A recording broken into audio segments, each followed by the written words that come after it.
Yeah. Okay, hello everyone, and welcome to the Directors Club podcast for a spooky edition. I feel like one of those morning zoo radio hosts all of a sudden. But this is a tradition. We cover a horror director for the month of October. Wonder why. But I am honored and thrilled to have a first-time guest here in the studio, aka my apartment. And it certainly won't be the last time she appears on here. But I have a new librarian friend, and I have the pleasure of getting to know Chloe over time within the past year or so. Like, we met at C2E2, and I just went, oh man, I think I've met somebody that I can talk to about horror movies like the nerds that we are. Please welcome to the show, Chloe Waryan? Yes, Waryan. Yes. Waryan. Thank you. Yeah. I'm so excited to be here. AKA, Chloe's Not Scared. Yes, that is my handle. Does this mean you're not scared with horror movies at all?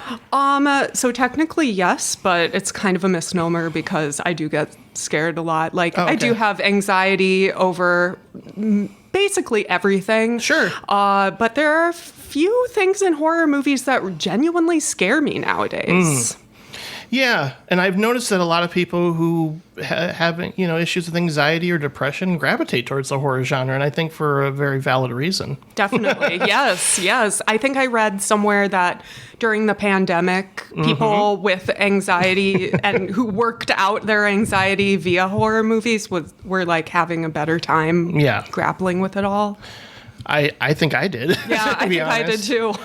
And is that whole. Even my therapist told me, I think introverts actually did okay during lockdown because they are comfortable, figuring out projects and things to do on their own time or read a bunch of books, which obviously I know you do. Oh, absolutely. I read over 100 books a year. Wow. Yeah, it's a lot. Some of them are graphic novels, though. Oh, okay. So, they're short. We're going to hear more about that later for sure, because I want to hear some more recent fiction horror recommendations from you. Definitely. But now, as I do with all my first-time guests making their debut, I like to ask them, how did this all begin? How did you become a cinephile? Well, I got to credit my parents. Yay, parents. Yeah, they're the best.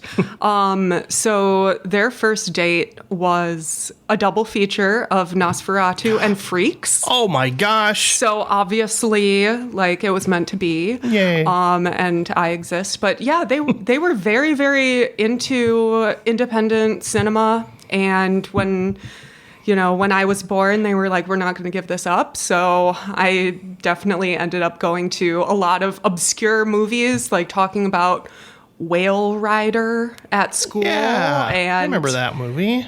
Everyone else did not know what I was talking about, but it did foster a love of movies. And they also really like horror movies, too. My mom is a huge murderino. She loves true crime and stuff. And she showed me Silence of the Lambs as a cautionary tale. Don't help a guy move his couch into a truck, please. No. And then my dad is just super into Universal Monsters and showed me all the Roger Corman, Edgar Allan Poe, William Castle, so all that stuff. I would like your parents to adopt me. Yeah. They're the best. Yeah, that's wonderful to hear because most of the time it's a rebellious act against your parents. Because I was watching horror movies and listening to Nine Inch Nails, and my parents are going, "What are you doing? Don't do that stuff. It's going to warp your brain." And they were right.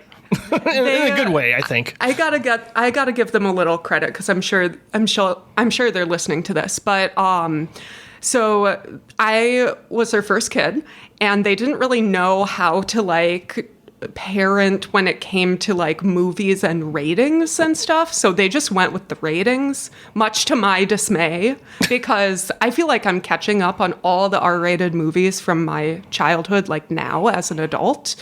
But any G, PG, or PG-13 movies that came out between mid-90s to mid-2000s, I've probably seen. Wow. Yeah. No, I was binging a lot, and we had, because you're younger than me, but I was so privileged in that I had a cheater box, which was basically a cable box that allowed you to have access to HBO, Showtime, Cinemax, it was like the ultimate streaming service for me. And yeah, my parents were sound sleepers. And so my first horror experience was going downstairs and seeing Nightmare on Elm Street while they were asleep, and I should have been asleep. And I saw it at the age of 7, and I wish I hadn't, because the moment we see the first kill of Tina, I turned it off and went, nope.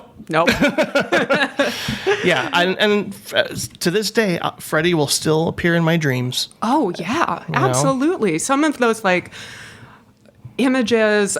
I was just talking to my friend about the Johnny Depp kill in that movie. Oh, yeah. It's like the most horrific thing. And actually, my dad told me that was the scariest movie that he ever saw, that and The Exorcist. So I did not watch those for a while. Yeah. But yeah, okay. So the horror genre is something that you gravitate towards. Was that something that sort of developed over time? I mean, you mentioned your dad was a Universal Monsters, so maybe it was just sort of a gradual love. But I always wonder about that too, because I mean, my dad was not a horror person, but he showed me Young Frankenstein before I saw Frankenstein, and it makes sense. You don't want to scar your child, but I also saw Young Frankenstein pretty young. Yeah. So it gives you interesting context for when you finally catch up with the real Frankenstein, the original. Yeah, exactly. No, I don't know why I was really into horror. I think because I like special effects. I like practical effects. And also, as we were talking before, like, I'm an anxious individual, and I really do think that it helps to work through some anxieties. Yeah. To watch something like this is a guaranteed moment where you can be scared and you're allowed to be scared, and it's like culturally acceptable. Right. And so, I mean, and it's also like a very hard movie to make, to actually be scary and actually suspend disbelief in that way. Yeah. Similar to comedies, it's hard to make people laugh. Yes. Like, it's easier to make people cry than it is to scare people or make them laugh, I think. Exactly. So I don't understand why horror doesn't get the love and respect it deserves. Same with comedies, actually, when it comes to awards season, Yeah, exactly. Yeah, and maybe that's another reason. Like, I love the underdog. I love genre films because they're kind of like, the secret that some people know about, you and I know about. Oh, sure. I think it's funny to think back to even high school, because I was just known as like, you're the horror guy, and you know everything about those movies, and you could probably do trivia and all that fun stuff, and I knew all the directors and everything. But then suddenly, cut to many years later, the internet blows up, then podcasts blow up, and I'm like, oh, there's like thousands of people like me, and in most cases they know a whole lot more than I do, to where I'm just like, oh yeah, this is wonderful. There's a nice little niche of horror fans out there that we can connect to, thanks to social media too. But that's also something I have a love-hate relationship with. Same here, for sure. I'll also mention the VHS covers at the video store. Yeah. That was big for me too. Absolutely. Yes. The holographic ones. Amazing. Do you remember the one from Frankenhooker? Yes, I do. That was so much fun to go to the video store and press the button. Yep. I do remember that. Say, do you want a date? There was a Blockbuster by my house. I think it was Blockbuster. Maybe it was Hollywood Video, but, in middle school or whatever, I would just go, with my friends. I had a friend who loved going to movies, and she would drag me to every single movie, and then we would rent them, and she really actually got me into horror in a big way. She showed me The Sixth Sense. Yay. Which terrified me late at night. No, that makes sense for sure. As I've probably talked about it a couple of times, but I think seeing The Gate and Poltergeist 3 on cable were two things that made me go, oh my gosh, movies can do this. Movies can be this weird and strange and scary and creepy. I mean, I've said that Poltergeist 3 isn't a great movie, but it has such indelible imagery that I can't get out of my head for whatever reason. Absolutely. And the mirror effects are wonderful. So, I mean, seeing that at a young age just really cemented that I'm this is my jam. You know, Yes. I just think this is where I'm going to be focusing my energy on. And of course, we had a local video store that was just like, oh yeah, you can rent whatever you want. I love that. I love video. I miss them so much. I know. I think I grabbed a VHS tape of The Grudge, the American version, so many times that the video store attendant was like, you can just have that. So it's definitely still at my parents' house. Aw. Yeah, unfortunately, I didn't keep a lot of my VHS tapes, and I feel bad that I didn't. I think I still have a couple left here, probably. The reason why I have this is because Oh my gosh. Keith Gordon has shown up on my show every year. Oh, by the way, I should tell people what I'm holding up. Static. It's a VHS of Static, which is very hard to find now, and it's Mark Romanik's first film. And he did a lot of crazy music videos, but I don't know. This is just a really weird, fascinating movie, and a great new wave soundtrack is on that. But I don't think I'll ever get rid of that. It's special. But yeah, no, I have like a lot of weird things throughout my collection, as I'm sure you do as well. Oh, absolutely. Yes. Yes. Yeah. So, I mean, you've also just sort of developed into, I don't know what influencer in a way, like on Instagram in terms of recommending horror books and films and things like that. Yeah, weirdly. I used to not put myself online at all, and now I'm like extremely online. Yeah, Chloe's Not Scared is my blog and my Instagram, and they call it Bookstagram if you talk about books. And so I'm a Bookstagram influencer, and I read a lot of strange books. I read a lot of what I think could be described as like weird fiction or speculative fiction. I say it's all horror though, because horror fans like to, like, even if there's just one scary moment, they're like, that's a horror movie or that's a horror book. Right. Even though it's just one moment. So they claim it as their own. We claim it as our own. It's funny because I thought of when I was first like, getting into Instagram and seeing like how people use it, I just went, oh, Reese Witherspoon. She does like Bookstagram stuff. Like I think she has a whole separate probably handle for all that stuff that she does. Like, I mean, it reminds me of what Oprah used to do with her book club. Yes, and there's I think it's Reese Witherspoon's book club. There's another star who's like really into that too. Emma Watson. Oh yeah, Hermione. Sure. Yeah, she's also really into the bookish. That's so cool stuff. Yeah. I wish I had more discipline and focus to read. I don't know. For me, it's like always been challenging. I mean, I see people do it on the train, and sometimes, like, if there's too much motion, I get nauseous. Yeah, me too. Me too. I do audiobooks a lot. Yeah, I probably should do that too, because I went through a phase where I listened to a lot of audiobooks. Yeah. But it's funny, like, as a librarian, I'm like, I should be reading more, but I'm primarily known as the movie guy anyway. Well, I feel like that makes you interesting, right? Like, so many librarians are just, I love books. I want to read all the time. That's why I got into this. The people that don't read are the ones I want to be friends with. Yeah. Like, yeah, it's interesting. I know. And you know what else is interesting? The horror genre, especially lately. Yes. And for this particular episode, I think we just came to this decision, right, together when we were walking around with C2E2, during C2E2, I think, where we sort of just said, well, what director could we cover that would be interesting to talk about? And I think you actually mentioned James Wan. Yes. James Wan. I like to think more that I'm doing horror films that are not afraid to sort of push the boundaries, but that still play within, that sort of commercial genre space.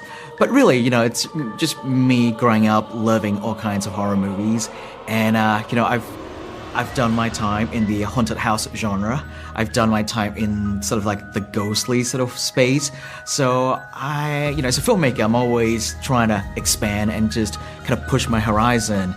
And I think that's the great thing about the horror genre is it really lets you kind of free you up to try things and do things. And that's the most important thing for me, is like just trying to stay original and and even if I'm inspired by things that I love, I want to find an interesting new way to do them. I wouldn't call him my favorite director of all time. No. But I think he is making really interesting horror movies in the past 10 or 20 years. So, and he has a big catalog to work with, though not as big as you'd think. He produces a lot of the movies that I just kind of assumed he directed. Could do a whole separate podcast on the movies he's produced. But this is not Producers Club. No. This is Directors Club.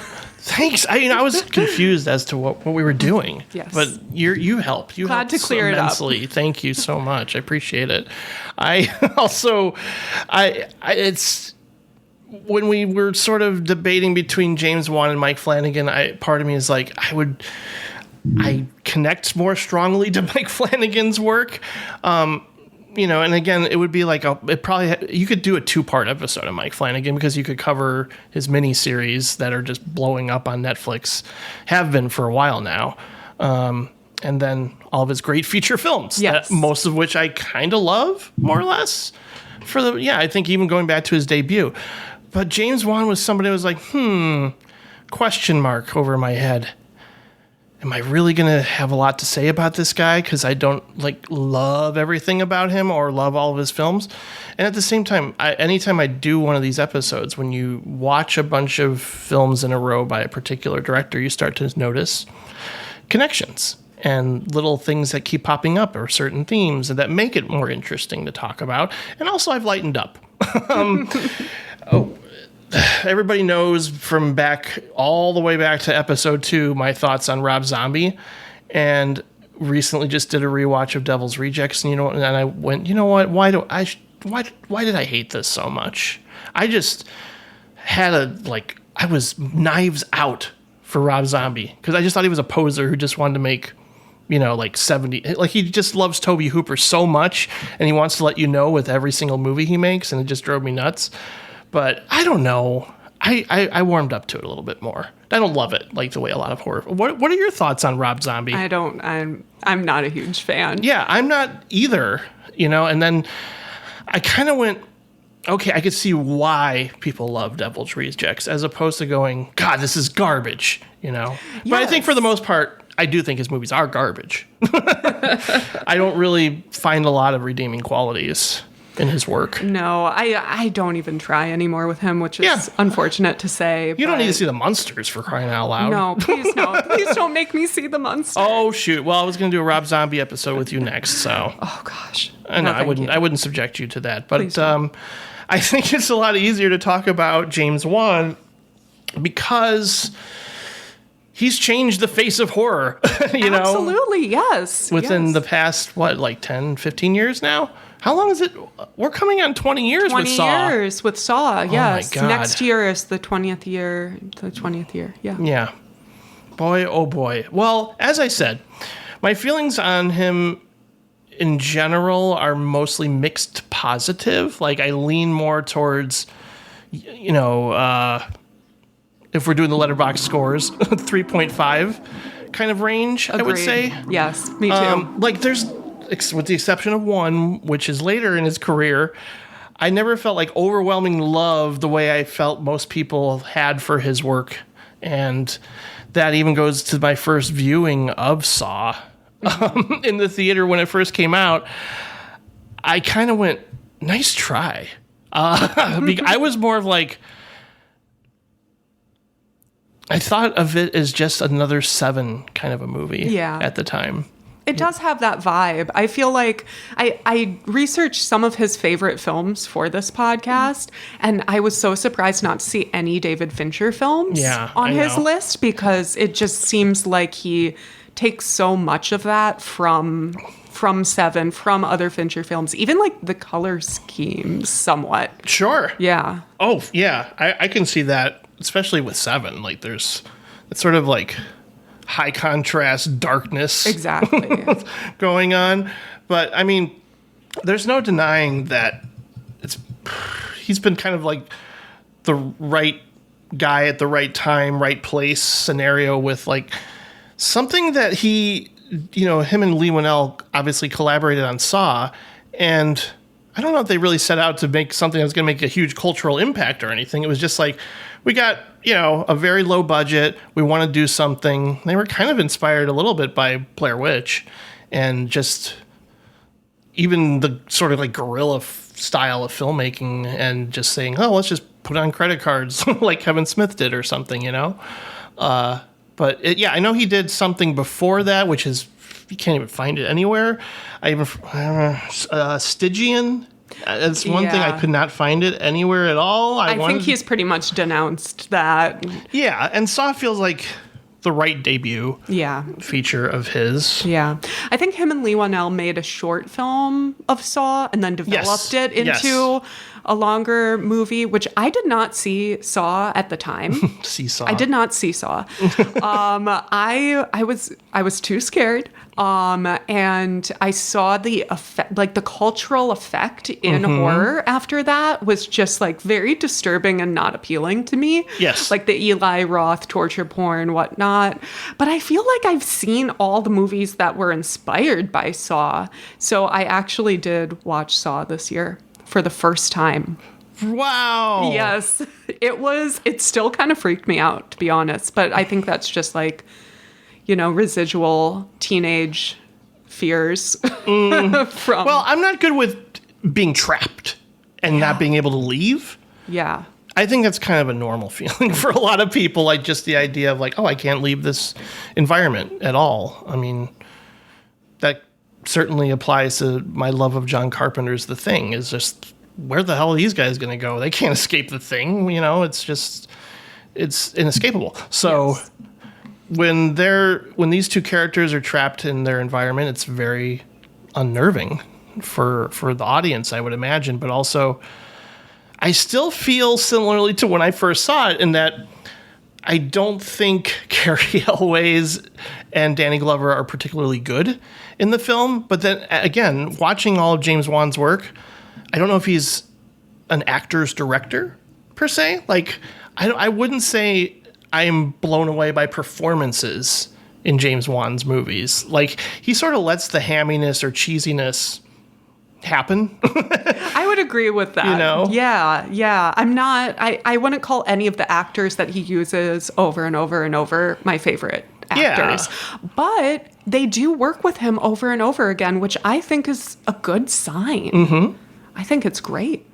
I think so too. From what I can tell, he seems like a very amicable guy. Yeah, he seems energized. Pretty cool. Yeah. He has pink hair, I think, right now. Oh, cool.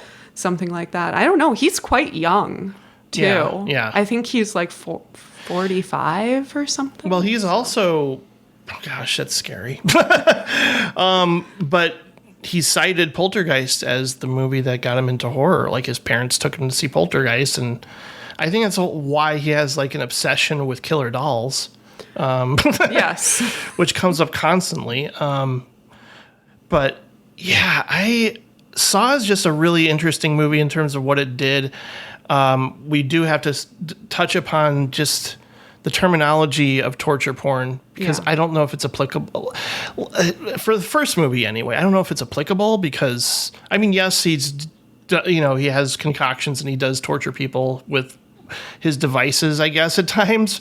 It sort of became like that's the central focus on the sequels, I imagine. I haven't seen all the sequels, to be honest. Mm-hmm. I don't know if I could endure them all. It's like, that's fair. Yeah, it's just, I don't know if I want to see people getting brutally. I mean, even if they're jerks, I don't know if I would enjoy that experience. So, but I don't know. Even back then when the term was first being used, I just thought, I could see that applying to snuff films, because like pornography, you're actually watching people have sex for real, for the most part. Yeah. I mean, obviously it's staged in some cases, but in terms of torture porn, we're not actually seing real people being tortured. This is fictional. It's all fiction. Yeah. I think it is a misnomer, and I probably should have said that at the start, but I think that it's really unjustly labeled as that. And also looking back on it, and maybe it's just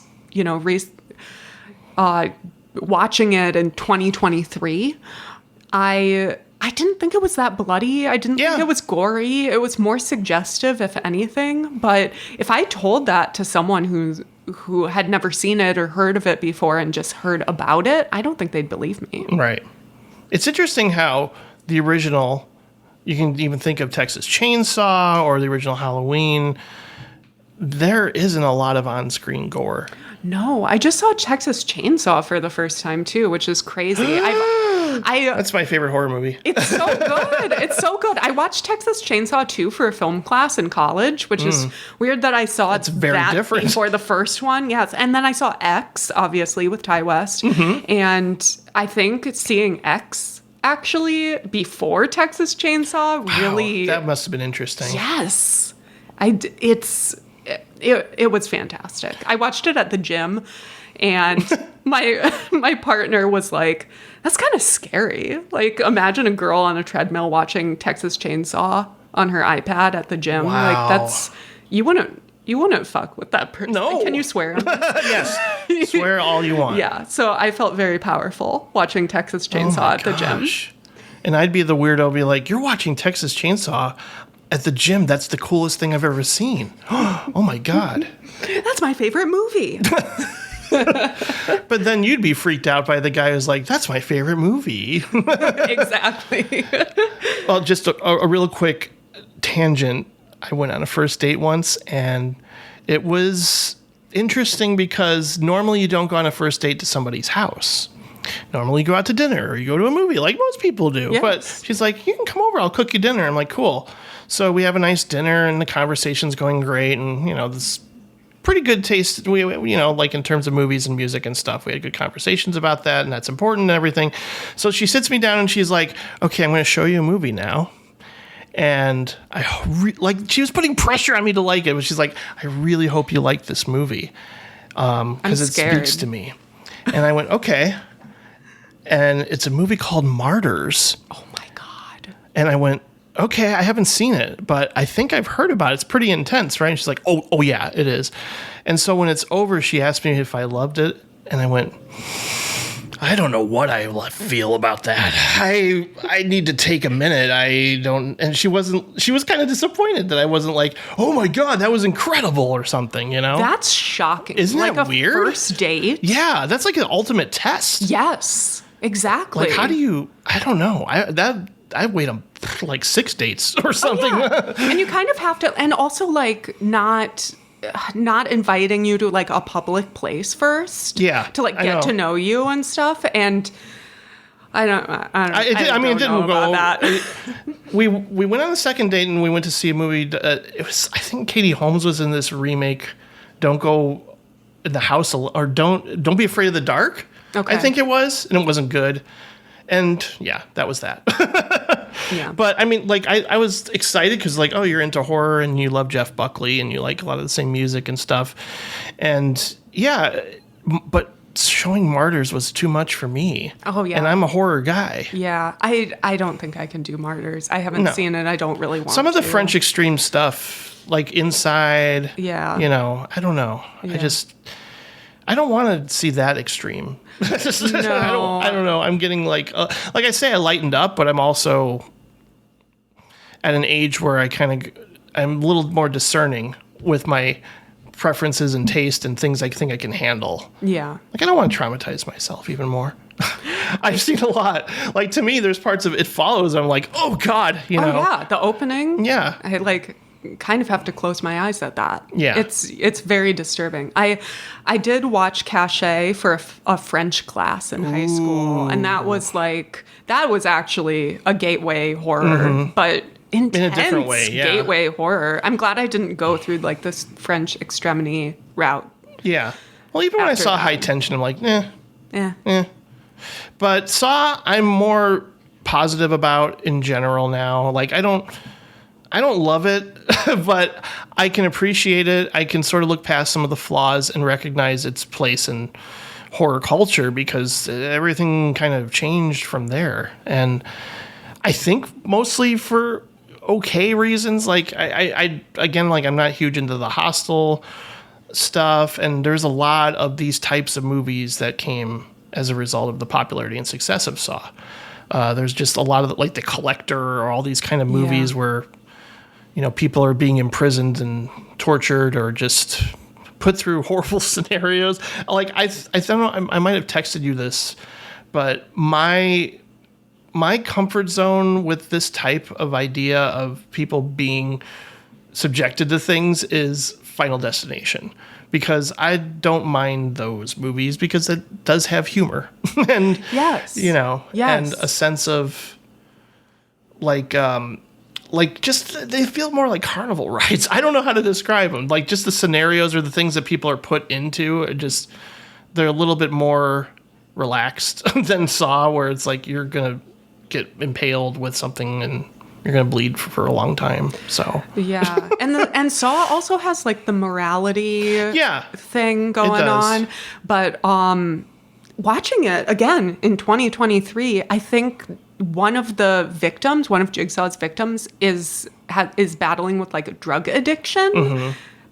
Is that really necessary, that she needs to like appreciate her life more? Like, we all know addiction is a mental illness, and sometimes you can't really help that. So I don't know. It seemed a little iffy for me. I would have some words with Jigsaw. Well, he wants to teach you a lesson. That's his whole point. And that's kind of why when I first saw it, it's like that's kind of what the killer in Seven is played by someone we won't name anymore. But that's what he's saying at the end of that movie, is basically, I'm trying to teach humanity a lesson about what they've become and who they are and make the right choices and all this stuff. And I don't know, like, debatable. Yeah, I'm torn, but I'm more like forgiving again. And I mean, the first time I saw it, I was just like really kind of snotty about it, like, ugh, you're no David Fincher or James Wan. That sort of a feeling about it. Yeah. And again, like, I don't think the acting's that great, but I think that's just something you can overlook for, like, that's the weakness, and you can sort of focus on the strengths of the storytelling, and just, of course he has to have a twist. Of course. Of course he does. And I don't know if anyone really could figure out that this was going to be a huge franchise. Yeah. Like, I think it's like one of the most profitable horror franchises, if not the most profitable. That's why they keep making them. Saw X just came out this month. Which wasn't bad. And it was like, I know, you texted me that. The only reason why I watched is because they were saying it was a prequel to the first one. No, wait, it's a sequel to the first one and a prequel to the second one. Yes. Which was just an interesting idea to do that, and they kind of do that all over the place with these Conjuring movies too, where it's like Insidious, and they just jump back and forth. I know that's not one, but they recently did that with Halloween too. We don't have to talk about those. No, please don't. But it's I understand they want to keep ideas fresh, and they really wanted you to feel empathy for Jigsaw Killer in Saw X, and I was just like, weird. Yeah. In terms of what he goes through, it's like there's commentary in the medical industry, and just there's a lot more going on than I expected. I think anybody expected with Saw X, and I am giving it a mild recommendation. I don't think it's great or anything. There's certainly flaws, but I think it just was a surprise that it wasn't all just torture and grossness. Yeah. There's a little bit more subtext and context and all that. So I think the horror community really did end up liking it. To my knowledge.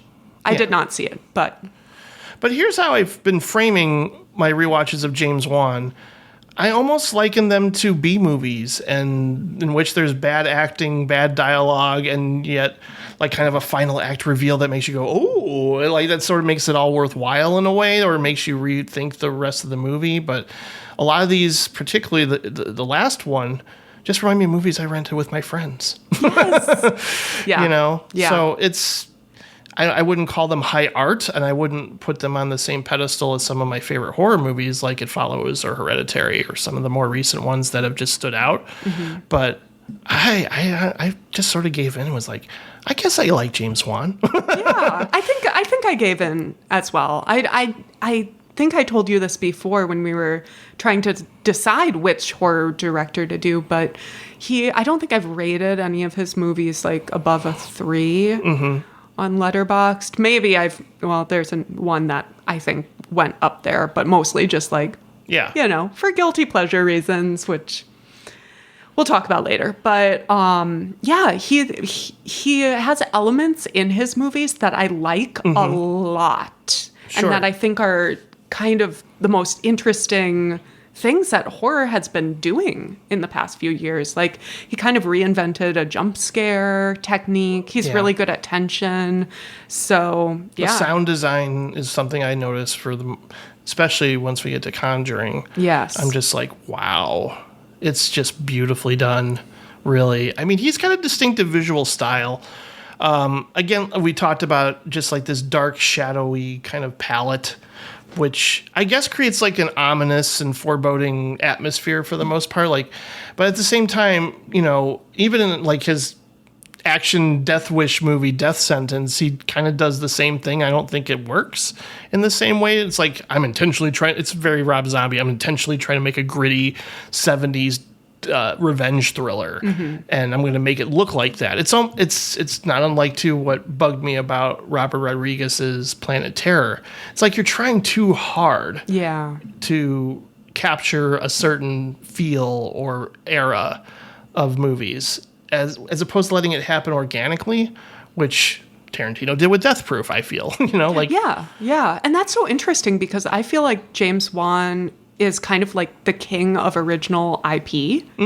And I don't think he made Saw or Insidious or The Conjuring thinking this is going to be a huge success with multiple spin-offs, different universes, you know.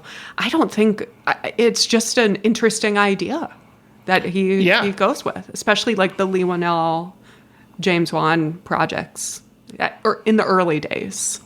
Yeah, I don't think they set out to necessarily set the world on fire. They just wanted to make something that they would find entertaining, and hopefully others would too, and they certainly did. I mean, it is funny to think of how many 20 years later there's a Saw sequel.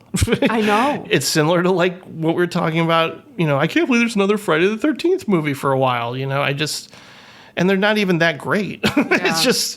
It's kind of the same thing with just, you know, different directors and different directorial flourishes throughout that make them distinctive from one another. But I don't know. I feel like all the Saw movies I haven't watched them all, so I probably shouldn't comment, but they all just kind of look the same to me. I sound like one of those dismissive people who talks about horror sequels like, oh, no, they don't look like they're anything special, but maybe they are. I don't know.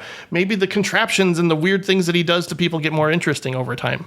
I couldn't tell you. No, I don't know. We need a Saw franchise expert to come on. Yes. So, but yeah, like, you know, do I care about these characters in this scenario? Not so much. They're kind of, they're there, but I'm still curious to see how they're going to get out of it. It's almost like a video game. Yeah. Like, Saw would make a great video game. Yeah, I think I thought that when I was watching. So it's like an too. escape room. Yes, it is exactly an escape room. Yeah. I know that for Insidious, he was like, I want to get away from this R-rated, like, gore, torture porn moniker. Yeah. And I want to make a PG-13 horror.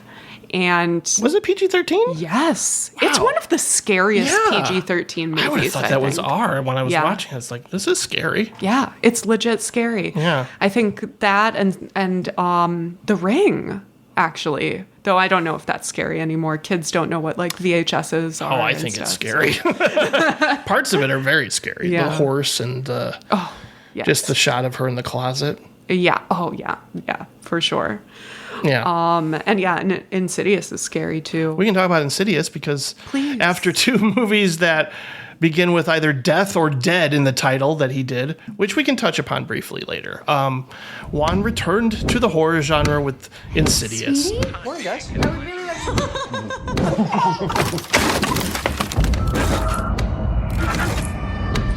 He's not in a coma. They don't know what to call it.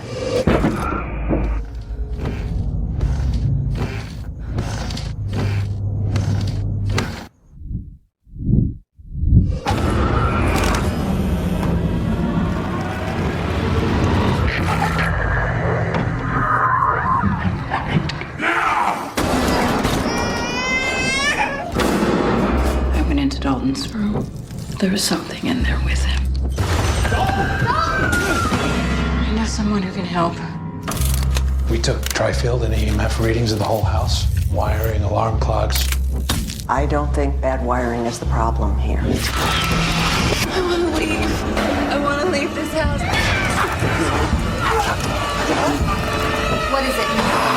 It premiered at the 2010 Toronto International Film Festival as part of like the Midnight Madness series that they do. And man, it sold pretty much right away That's great. for like a 7-figure sum. And I think they just like the I think it was Sony Pictures knew like we got a winner right Yeah. here. I think this is going to connect with a lot of people. And it did. But again, like I still feel like he's sort of taking the he's like sort of mashing Poltergeist with Exorcist in these upcoming franchises and doing it very successfully. Like I wouldn't call it derivative, but I don't know if either of these franchises are wholly original. You know, I think he works well with familiar territory, you know? Yeah. Like they're well done and well executed to where I'm totally engrossed in the moment. And then I think back and I kind of go, yeah, but the plots and the scenarios I think we've seen in a lot of horror movies before. Mm-hmm. He just knows that genre. He knows the tropes and he knows how to use them successfully. Yes, and in the Insidious movies, more than any other, I feel like the costumes really reflect that. I definitely saw some like Carnival of Souls ghouls. Oh, sure. In that. Yeah. I think for that movie, the costume designer was Denise Cronenberg. Oh, no. That was for Dead Silence, which we will talk about before. But yeah, Denise Cronenberg connection, nice. Yeah. But yeah, for Insidious, like even the villain, that Darth Maul looking guy, he's called the lipstick-faced demon. That's what he's called. Did you know that? I think I did, and I just kind of blocked it out. Yeah, that's fair. That's fair. That's the part of the movie I'm like, I don't know. Really? I'm kind of a fan of him. He's got like an interesting sharpening design. his nails. Yeah, and that then- part's, yeah. Yeah. But it's like, I almost feel like, you have to go that route of like, we got to have a Freddy Krueger or some type of familiar villain but I mean, I was expecting him to be a part of all the sequels, and he's not at all. He's not at all. Yeah, and they took they decided to go. Well, here's the thing. So James Wan, I feel like, really focuses in on like the practitioners of the supernatural, either the detectives or the psychics or the great Lin Shaye. Yes, the great Lin Shaye, and they kind of take her character and build a franchise around her, which is interesting because, spoiler, she does die in the end right, at the of very the first one. So I don't know why they did that. I mean, that to me states that they didn't know this was going to be a big franchise. But it's so low budget when you really look at it. Yeah. It made me think, though, like, I wish Poltergeist had given us the Tangina backstory, or we could have explored more of her history. I would have loved that because I love her so much.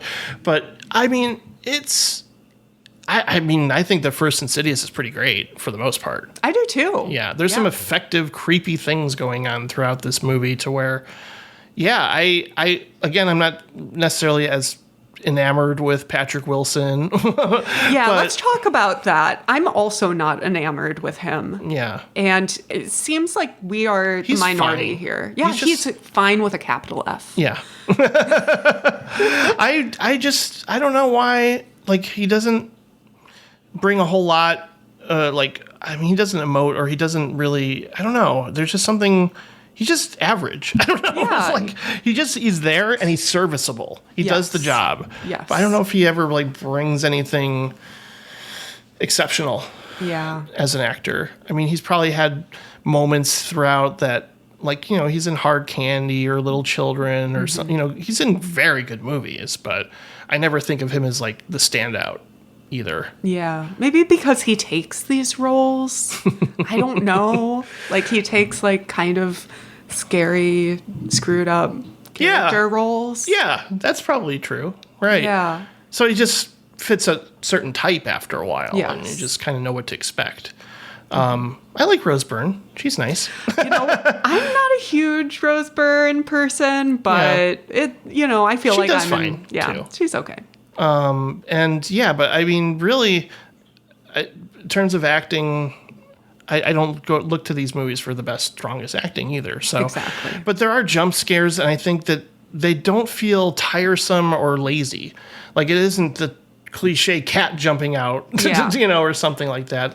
There's really a good feeling of dread throughout both Insidious and Conjuring. Like, I feel uneasy, Yeah. watching his movies. He's here. great at building tension. Yeah. He's fantastic at that. And also, like, I think it's the first Insidious where the I'm not going to say the lipstick face demon because I'm not going to go into that, but he's Let's like just say Darth Maul. Darth Maul kind of pops up, and it's a jump scare during the day.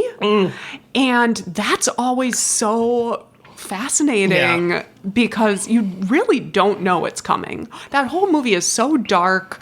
There's just sad music going on the whole time. Half of it is in the dream world, and Which is very dark to where I can't always see what's going on. yeah, I was actually coming here. I was watching clips of it on the train. I could not see. Yeah. It's impossible. It was impossible. I want more horror set during the day. Yeah. But yeah, so Patrick Wilson sitting at that table and the lipstick face demon is like Hello. lurking behind him. Yeah, popping out. And I don't know. I was very Yeah, there's more scared of subtle that. things. Like, there's certainly the stuff with, like, the baby monitor is creepy. Very paranormal activity. Yeah. Which, again, as a franchise, I'm not too crazy about, but it has effective scares, for sure. But it's just, like, I mean, some of his cinematography is really interesting, and I'll certainly get to more of that as we move forward. But yeah, you talk about, like, there's some jump scares during the day, like she's walking through the house, and the camera's sort of like, around. Like, she's walking outside at one point, and the camera is staying within the house, and then it cuts to her outside, and I guess there's like a figure by the piano or something at one point that just like. And you don't expect it, and there's actually not like a huge sound cue or anything. I think it's actually better when you don't do the loud wah with the sound. So and again, that's like kind of what I appreciated about It Follows so much, is that there's just people lurking, and you're sort of like trying to see where they're at, in very subtle ways. So I think he does that with Insidious, and I really get. I feel bad when kids are put in peril. I know. That poor kid. Yeah, I'm just like stuck in, what is it, The Further? The Further. Yeah. Yeah. Yeah. I mean, the father-son connection and the fact that he went through something with the same villain and he didn't remember it and he repressed it. I mean, there's a lot about trauma going on here. Generational trauma. Yeah, And it's not exactly. really like hitting it over our heads with, like some of the movies nowadays do. Yeah, his themes are really subtle. The only thing is like, he does have a tendency to get a little exposition heavy, or have characters, especially towards the end, explain everything that's happened and how it's come to be. That sort of thing kind of like makes my eyes roll, but for the most part I smile, as opposed to like, ugh, why'd you have to do that? Why'd you have to explain everything? We could have figured it out for ourselves. He thinks we're dumb, so he has to explain it all. No, it still works. Yeah, I think so too. I will mention too the psychic medium. She has the best costume. She has the gas mask. Oh, right. Oh, yeah. Like, Ooh. oh my God, that's so inventive. That's so interesting. I don't think I've ever seen that in a horror movie before. Yeah. I don't even really know why she does it. I think maybe they explain it, but I've blocked it out. I think they do, and I can't remember either. Yeah, but it's just a cool technique. Oh, that's a creepy seance moment for sure. Yeah, I mean, very poltergeist. yeah. And he starts Extremely. writing things down too, like that. Ugh. Yeah. That whole sequence, that's very, very effective. I really like a good seance sequence. Too. I love Hereditary, haunted house yeah. movies. I love seance movies. Like, it's the best. Oh, yeah. And this one is really good. I mean, the sequel is pretty good for the most part. I think the best part I like about it is that he has to do the Back to the Future Part 2 thing and kind of like go into, like, at one point he's sort of like going back in time to the first movie. Like, he's traveling. I don't know how to explain it, but he's traveling. That's the best part of that movie. Yeah. I mean, it could be. Because he's affecting his past self while he's trying to figure things out in the further. It's just, it really plays good with space and time, which is one of the huge reasons why I love Oculus, is the editing in that movie is phenomenal. That does a very similar thing. Yes. Yeah. I love that. But all in one movie. Right. Yeah. Right. Yeah. Yeah, no, I mean, I like the sequel for the most part. The sequel's okay. Yeah. Yeah. I like it okay. I do think the Back to the Future Part 2 aspect is the most interesting part. I think it could be argued that they needed to fill in some gaps. Mm-hmm. But that's fine by me. It works. Sure. Yeah. Patrick Wilson running around, making noises, closing the door, opening cupboards. Yeah. That's fine. Yeah, he's being creepy. He's being creepy. Yeah. No, it's pretty good. It's interesting that, Lee Winnell has gone on to be very accomplished in his own right with, he did the recent Invisible Man. Yes. And a couple other films on his own. But, I thought he did fine with, I mean, it does seem like diminishing returns with sequels in general, but he did pretty good with the third one. I was like, oh, yeah, Lee Winnell is a good director, too. I forgot that you watched all of the Insidious movies. I didn't watch them all. Oh, okay. You didn't I know that, like, they get worse as they go along. I got up to 4, and then I said, I don't know if I'll watch the 5th one, just because I keep hearing how bad it is. So, I mean, I do appreciate that Lin Shaye comes back in 3 and 4. Yeah, especially. But, no, I think, like, just it is remarkable thinking of how they managed to do spin-offs. They've certainly done that with a number of TV shows over the years, but the way they sort of built their own, like, Marvel-like universe out of all of these movies is just kind of fascinating. But I also don't get as over-enthused about following all of them, because I don't know if I need to see The Nun. I mean, that's what I mean. It's like they're. I just listen to what other people have to say sometimes. Like, if they all say, "Oh, this is amazing," then I will venture out to it. But for the most part, they just seem like retreads. I think his movies are really good for crowd watches. Yeah, like going to the theater. I did see The Nun 2 recently. Less boring than The Nun. That's what I heard. And really. Yeah, I really liked the crowd. We were all gasping and laughing mostly. Sure. But yeah, in the Conjuring movie I saw in the theater. I don't think I saw the Insidious movies in the theater. Maybe, but I don't think so. Well, I mean, I would think back to the theater experience can really elevate a kind of like a standard horror movie. I mean, even the Ouija Origin of Evil sequel, which I thought was actually pretty good. Way better than Ouija. Oh, yeah. Yeah. But in the it's theater. Mike Flanagan. Yeah, exactly. Yeah. But in the theater, I was just like, damn, this is working like gangbusters. I thought it was great. It was a great crowd, and they're all screaming, and they laugh, and, it's a lot of fun. But, I would say that Insidious is like the blueprint almost. I mean, I think even reading an interview, he said that he didn't necessarily want to do another haunted house movie, but he sort of jumped at the opportunity, like, because he's never told a true story, with real life characters before. So he kind of wanted to do that with The Conjuring.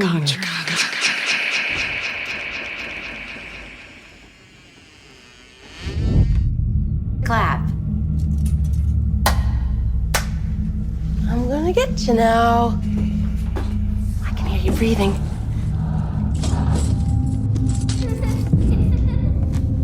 You took your blindfold off. I win. I was in Christine and Nancy's room.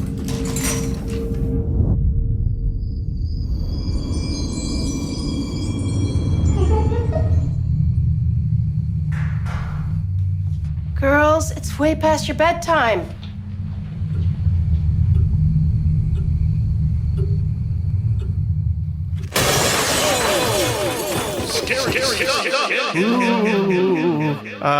Yeah, it's just like, he had very great success with his, Insidious franchise, so why not venture into something similar again?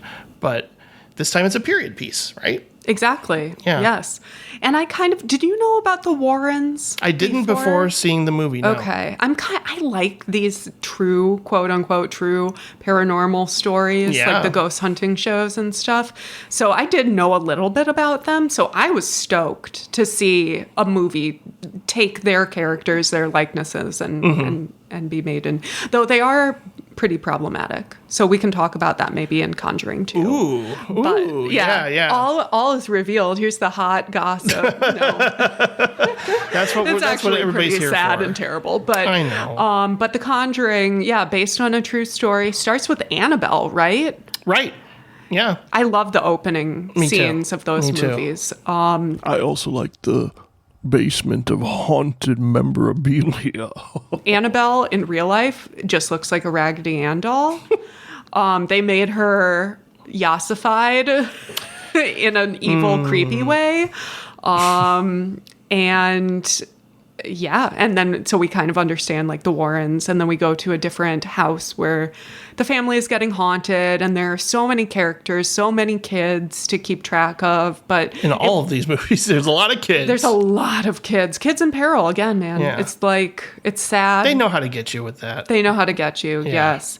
But some good set pieces too. Like I think the clapping game is rivaling like some of the horror great scenes, like the changeling with the ball going down the stairs. Classic. That's kind of like replicated in this. Another so- great movie with a great seance. Oh yeah, Yeah.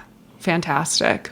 I love a haunted house movie. I'm going to say that 100 times on this podcast. Well, I mean, Poltergeist was another movie I loved growing yeah, up. me too. So I understand where he's coming from and his love of that idea of just like you can have a lot of fun.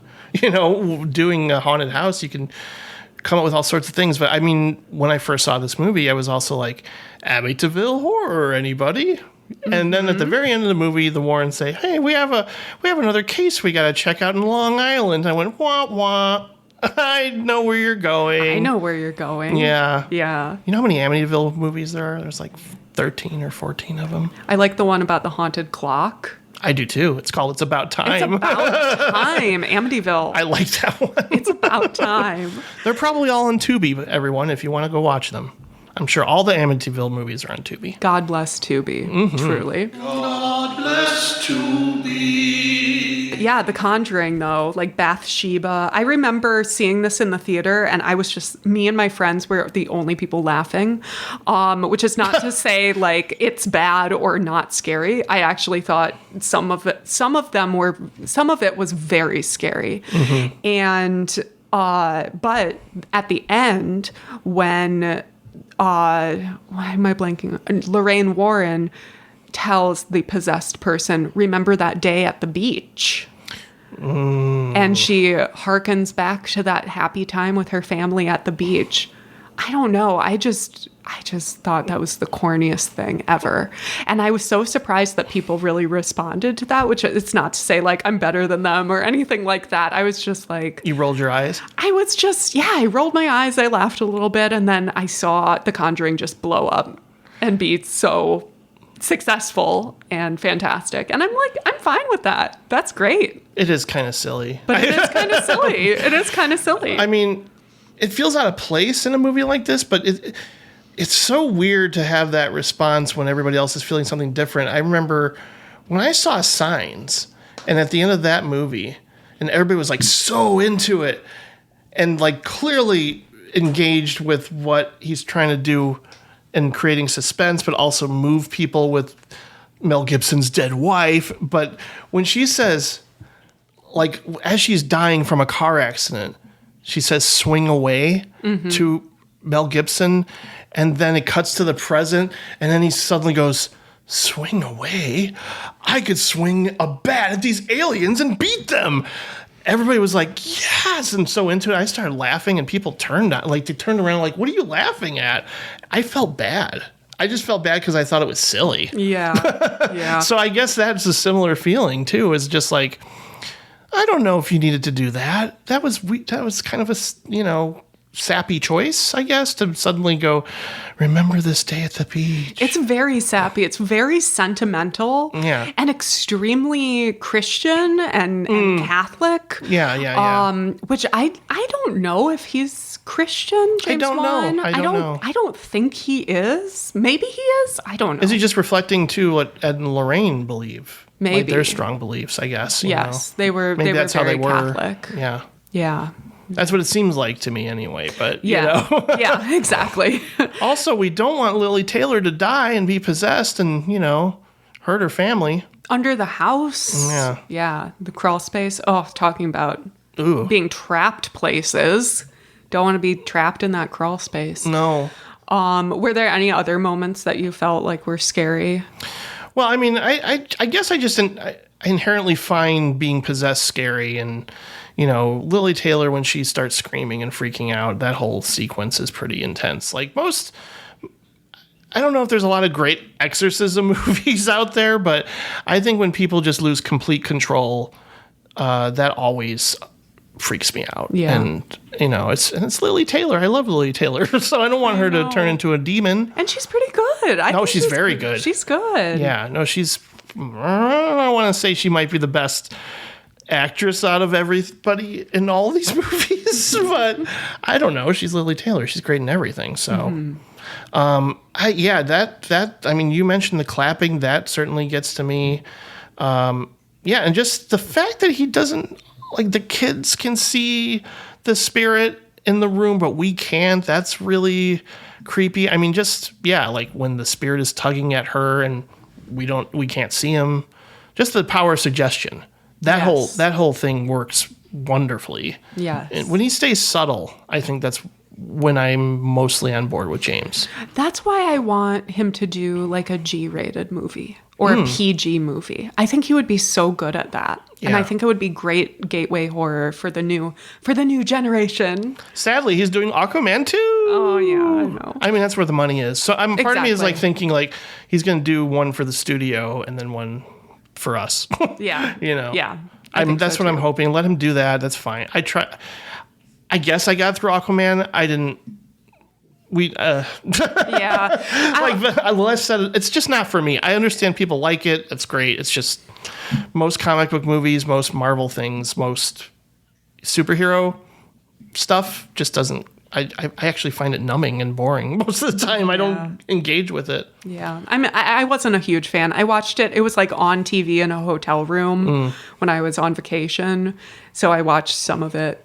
It was fine. It was okay. I couldn't tell you what happened. That's how I feel. Yeah. I don't know. Not a Marvel fan over here. No, not at sorry. all.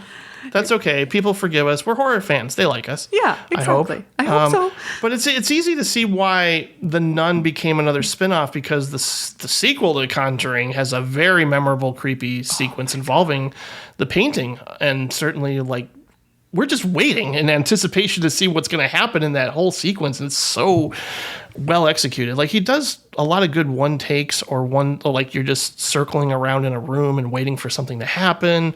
And yeah, there's some great moments in the sequel, but I don't like the sequel as much. And maybe it's because there's no Lily Taylor. I don't know. See, and I think I texted you. I was like, you know what? I think the Conjuring 2 is actually good. I think it's A lot of people feel that way. it's actually. really it's pretty damn good. And I did know again about the Enfield poltergeist. That's what the story is based on. It's kind of like England's Amityville, which I think they say Right. in the sequel. Yeah. So I did know about that. Also, the movie Ghost Watch. From 1990 or 91. It's kind of like a mockumentary from a British TV I think I've heard about this and station. I've never seen it. Maybe I'll watch it this coming weekend. Yeah, I think I don't know what streaming channel it's on, but I also watched it this season and realized that the Enfield haunting poltergeist inspired that as well. Cool. So, yeah, very similar. Do you feel that The Conjuring 2 is long? Yes. Okay. I definitely do. I like, remember horror movies shouldn't be 2.5 hours or 2 hours and 15 a minutes. tight 90 is fine. Yeah. It truly is. No, I psyched myself up for it. So I was working at a different library then, and I saw that it was out on DVD, and I got it, and I was shocked that it was 2.5 hours long, and I like carved out an afternoon to watch it. And the fact that it scared me during the day, especially like I mean that's how It Follows was for me too. I watched it during the day and I was like, I gotta go downtown or something, be around people. Like, are you sure you want to be around people? Because they might be following you. They might be following me. Yeah, The Conjuring 2 also got me. There are some great moments in that, like when Patrick Wilson is interrogating the little girl. Oh yeah, that might be my favorite part. It's a one shot. It's a one shot. And the things they're doing with her in the background and she's out of focus. Yes. You just kind of like, so basically for those who haven't seen it, Patrick Wilson is interviewing this little girl who is possessed, and she asks him to turn around because the possessed, I don't know, poltergeist isn't going to talk while they're looking at him, of course, because, you know, the entity. He's very self-conscious. The entity Bill. And so basically it's like focused on Patrick Wilson's face for half of the frame. And then the other half is out of focus of this little girl sitting in a chair. And it's a long take. And at some point you just realize there's an old man sitting in that chair. Yeah. It's not a little girl sort of anymore. Morphs into that image. And it's, again, you don't entirely see it because it's out of focus. It really sneaks up on you. It's like when you take ibuprofen and you're like, oh, all my aches and pains are gone. I don't know when that happened, but that's the result. And then he kind of morphs back into the little girl at the end too. And you kind of do notice that, but it's very well amazing. done. Yeah. And the aforementioned nun picture with her, because it's like the anticipatory anxiety of what's about to come. Yes. And like, when's the nun gonna pop out?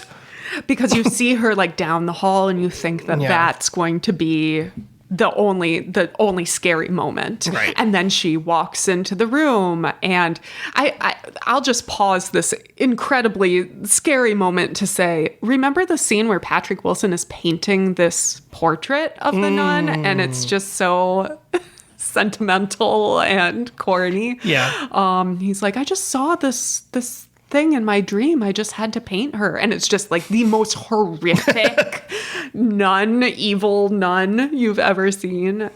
And then Lorraine walks out of the room forever. But yeah, so she's going down the hall, following this nun for some reason, and sees the portrait. Ooh. And the light goes out, I think, at some time. He's so good. James Wan is so good at playing with shadows. Yeah. Because you like can kind of see an outline of the nun, but you don't against know. The wall. Yeah. That actually happens in The Nun 2 as well. Oh, well, I haven't seen The Nun 2, but I was just thinking of how the shadow slowly walks across the wall and then into the painting, and you're like, when's it going to come at you? It's so good. That's so good. But guess what?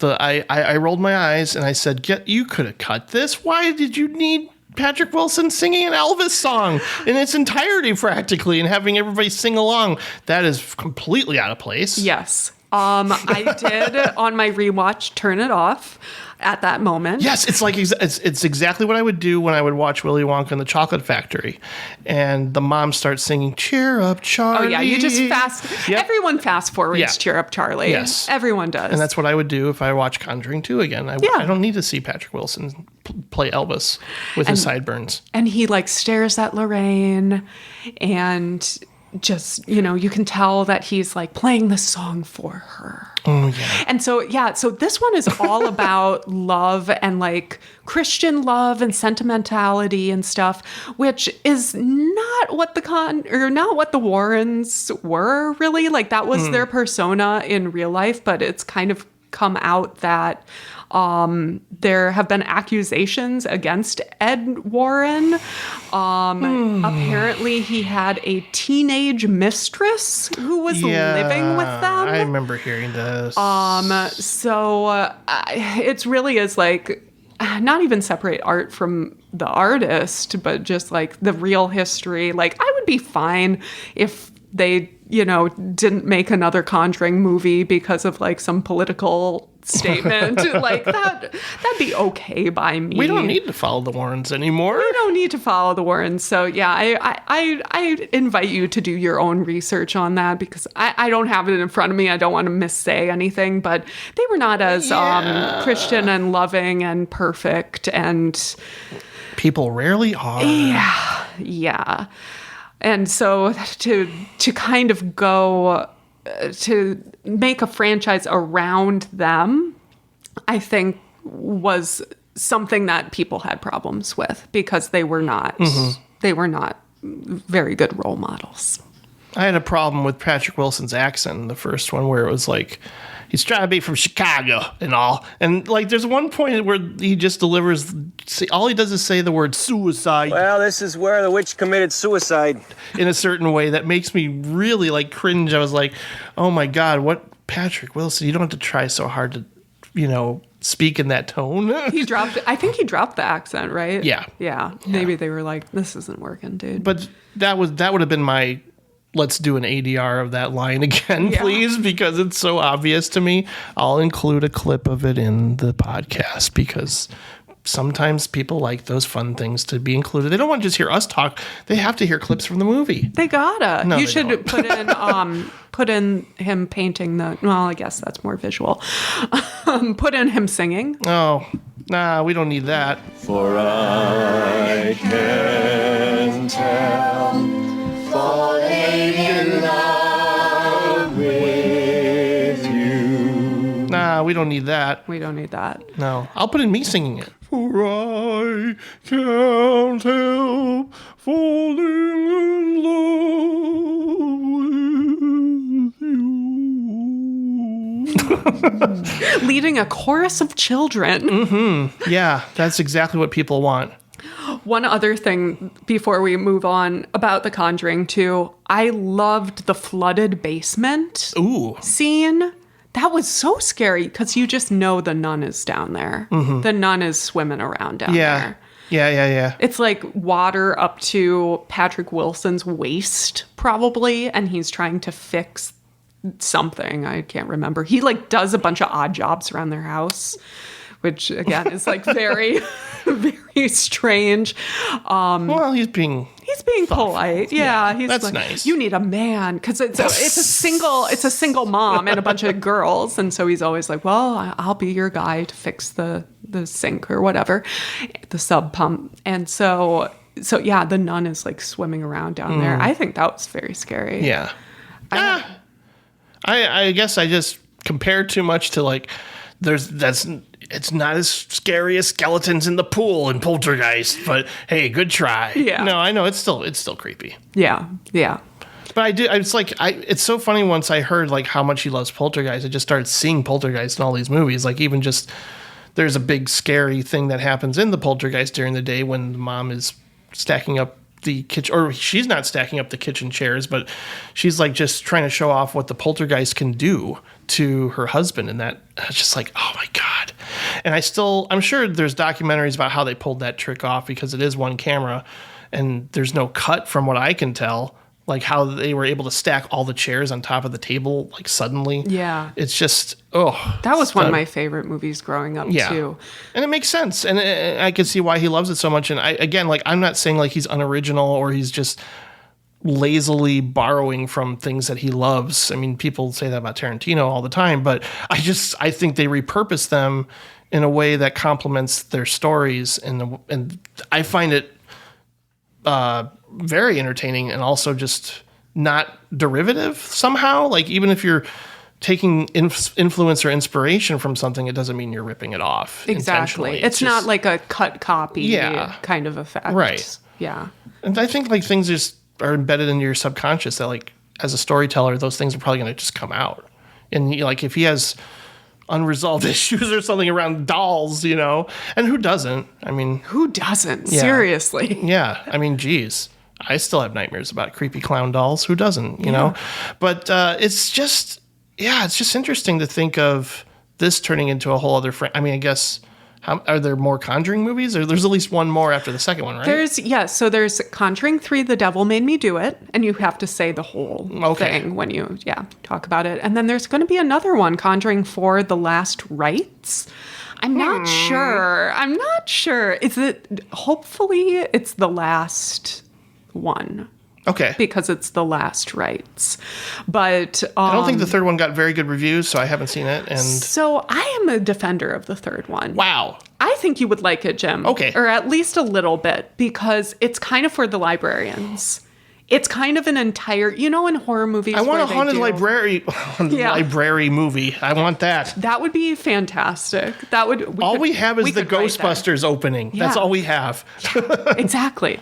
And the librarian is not very well described in that movie. That wouldn't fly in today's age. No. The things that he's asking her. Exactly. So The Conjuring 3, The Devil Made Me Do It. It follows... Spoiler alert. I know. Spoiler alert. Who did it? The devil. Oh, okay. Have you heard of him? No. It follows this guy. I forget his name. I don't know. I did not watch it for the podcast. Oh, you don't have to. It's not James Wan, It's right? not James Wan. And so it's kind of like Amityville. Okay. So someone gets possessed and kills a bunch of people, and they're saying, oh, was it just like mental illness, or was it, premeditated? And he says, neither. It was the devil. The devil made me do it. Wow. And so it's basically just the Warrens going off and doing research to see if, in fact, they have a case against this guy. And it feels like they took out a huge chunk of the movie. Like the actual trial was supposed to be like a third of the movie. So it feels really disjointed in a way, but disjointed in the way that I like, because I like the research montages in horror as a librarian. Are they doing it on microfilm? Yes. Microfiche show? Yes. Yay. And so, that's like most of the movie. And I'm here for it. Well, people would probably find that boring because they want spooks and scares and all the jumps horror fans, they were like, it's not scary. It's not very good. It's more like a procedural. Yeah. Now, I have a show for you. Okay. I wonder if you've seen this show, because I'm obsessed with it and I'm eagerly anticipating another season. It is called Evil. Okay, no, I haven't, because I'm waiting. I'm waiting to just carve out a huge chunk of time and just binge, because time to use those V-days for this. I gotta. Yeah, So staycation. No, I hear great things about it, and I hear that it does a lot of that type of stuff. It is very much like a James Wan movie. Yeah. Now that I think about it, but there's like different case. It's X-Files. It's a lot like X-Files, only very scary and weird and surreal, and it does things that I don't understand. Yeah. Like, I'm like, what are you doing? Why is this creature here? They don't explain everything. Sometimes things just happen, and I like randomness. I like randomness sometimes, where it's like, I think that's probably why I like Lost so much when it was on. Like, they just throw shit and see if it sticks and if people like it or not. Probably most of the time it didn't work, but I just didn't care, because you're like, oh, introduce this thing. That's cool. I feel like we kind of miss that now with TV, because it used to be based upon ratings, and now they just release the whole season on Netflix or whatever. Yeah, that's the norm. Yeah. Well, I will try it out. I definitely will. I know we have the DVD at my library, so. Yeah. huge crush on the lead lady. Yeah. It, so that helps. But like, it's actually a really creepy, weird, scary show. Yeah. And I was just kind of like, I mean, I've heard weird mixed things about the Exorcist show, but I've always been curious to watch that. Like, there's some horror shows. I can't get into American Horror Story. I know people can get into those. I can't either. I'll talk about it because I feel like it is a little bit related to James Wan. No, I would say so. It's the same style. It's like the Blumhouse kind of thing, but also what's his name? Ryan Murphy. Yeah, that's his thing. He does a lot, and they also switch actors a lot. Like Taissa Farmiga, Emma Roberts is in a lot of them. Yep. So it's saturated in the same way. It's kind of like a weird. Saturated. That's a great way to describe very the style. Saturated. I did watch the first season of American Horror Story, and I hated it. And then for some reason, I rewatched it again, and I realized, oh my God, I loved it. Interesting. And then I tried to watch Asylum. Not a fan of the depiction of mental illness. That's what I don't want to see. Watched the Coven one. Pretty good. And then kind of just stopped. Okay. Yeah. So you hung on longer than I would. I mean, the first season, I don't know if I hated it. I just was indifferent. I kind of went, that was fine, I guess. I don't know why it's become what it's become, similar to the Saw movies. Okay, if people like that stuff, I'm not going to, crap on them. Or I'm not going to, say you're crazy for liking it. If you like what you like, you like what you like. But it took me a second. It felt very disjointed to me and like kind of lazily done. But then I rewatched it and I was like, oh, not to be dramatic, but this is like a postmodern masterpiece. Whoa! I really like the first season. Okay. I really, really do. That's the one with Dylan McDermott? Yes. Okay. Yes. I can't remember. The Murder House. The Murder House. And I like Haunted House. Like, again, for the drinking game, how many times have I said it? I love Haunted House stuff. Oh, yeah. I always tell people, take a drink every time I use the word empathy, because I feel like I use that word a lot on this podcast. That's good, though. Yeah. As a librarian, you have to have empathy. I think that, because I was going to go into therapy, and because I got a bachelor's in psychology, and it's interesting to me how I will watch a movie as a therapist, almost like I'll psychoanalyze the characters, and just think of what have they been through? How can I connect with them? And, even unlikable protagonists, I try to find a way in. Yeah. Yeah. So it does feel like there's a correlation between psychology and loving movies, because you're basically immersing yourself into somebody's life and trying to figure it out, like solving a mystery. And Evil does that for every episode. So I'm just like, because they come, they do go through a church, but it's not religious. There's actually like an atheist and a priest together. Okay. Sounds like I'm telling a bad joke, that they're both going to walk into a bar and something crazy is going to happen. But no, it's just a really well-written show. I'm sold. Yeah. I love that stuff too. I'm just interested in psychology. I do not have a degree in it, but I think to be a librarian, you do have to. You do have to have an interest in like psychology and social work and those types of aspects. I would say so, more than ever, yeah. Yes. Because you're not just helping people with books. That's kind of a daily occurrence now. It's just some people are asking for serious help with a lot of heavy things. Exactly. It weighs on you a little bit. I mean, I often wonder, why am I coming home so exhausted? I work in a library, but I think it meant mental fatigue. Yes. Yeah, you take on a lot of other people's problems. Yes. And in customer service, that happens. I feel like bartending is probably comparable. Yeah, I can see that. Yeah. Sure. I mean, people are just going to lay, because you're listening. Yes. And sometimes that's all that people want. Yes. Or they just want you to watch their scary movie, like James Wan. See how I always tie it together somehow? I try to. But it's just funny how there's so many tropes in all of his movies that I've seen a dozen times. The creepy imaginary friend, the creepy doll, I think I have a list, actually. Okay. So the exorcisms. The ingredients to make up a James Wan movie. Oh, very good. Yes. In case there are aspiring cooks or chefs out there. Exactly. Well, first you have to have a great title sequence with illustrations. I would agree with that. Creepy little textbooks, whatnot. Some sort of scary song, like Tiptoe Through the Tulips. I thought of like just an homage to Seven, because a lot of those credit sequences are very Seven. Exactly. Yeah. Yes. And very American Horror Story. Oh, sure. Yeah. Very like grainy VHS footage. Dolls, quick of cuts, course. Yeah, quick cuts, lots of jump scares, weird twitchy camera, it's just it hide writes and seek itself. games Hide and seek. or variations of it. Yeah, a very specific type of ghost I have written down. Mm-hmm. White face with dark sunken eyes, kind of like ghouls. And smashing the keys on the piano, of course. Oh, yeah. But that's, if I had a real piano, I would be smashing the keys all the time. Yeah, my cat would jump up and do that. Or maybe your cat would be learning how to play. Maybe. Because that cat piano meme Keyboard cat? Yeah, keyboard cat. Yeah. May he rest in peace. Also, birds crashing into the house a lot happens in these movies. That's true. Yeah.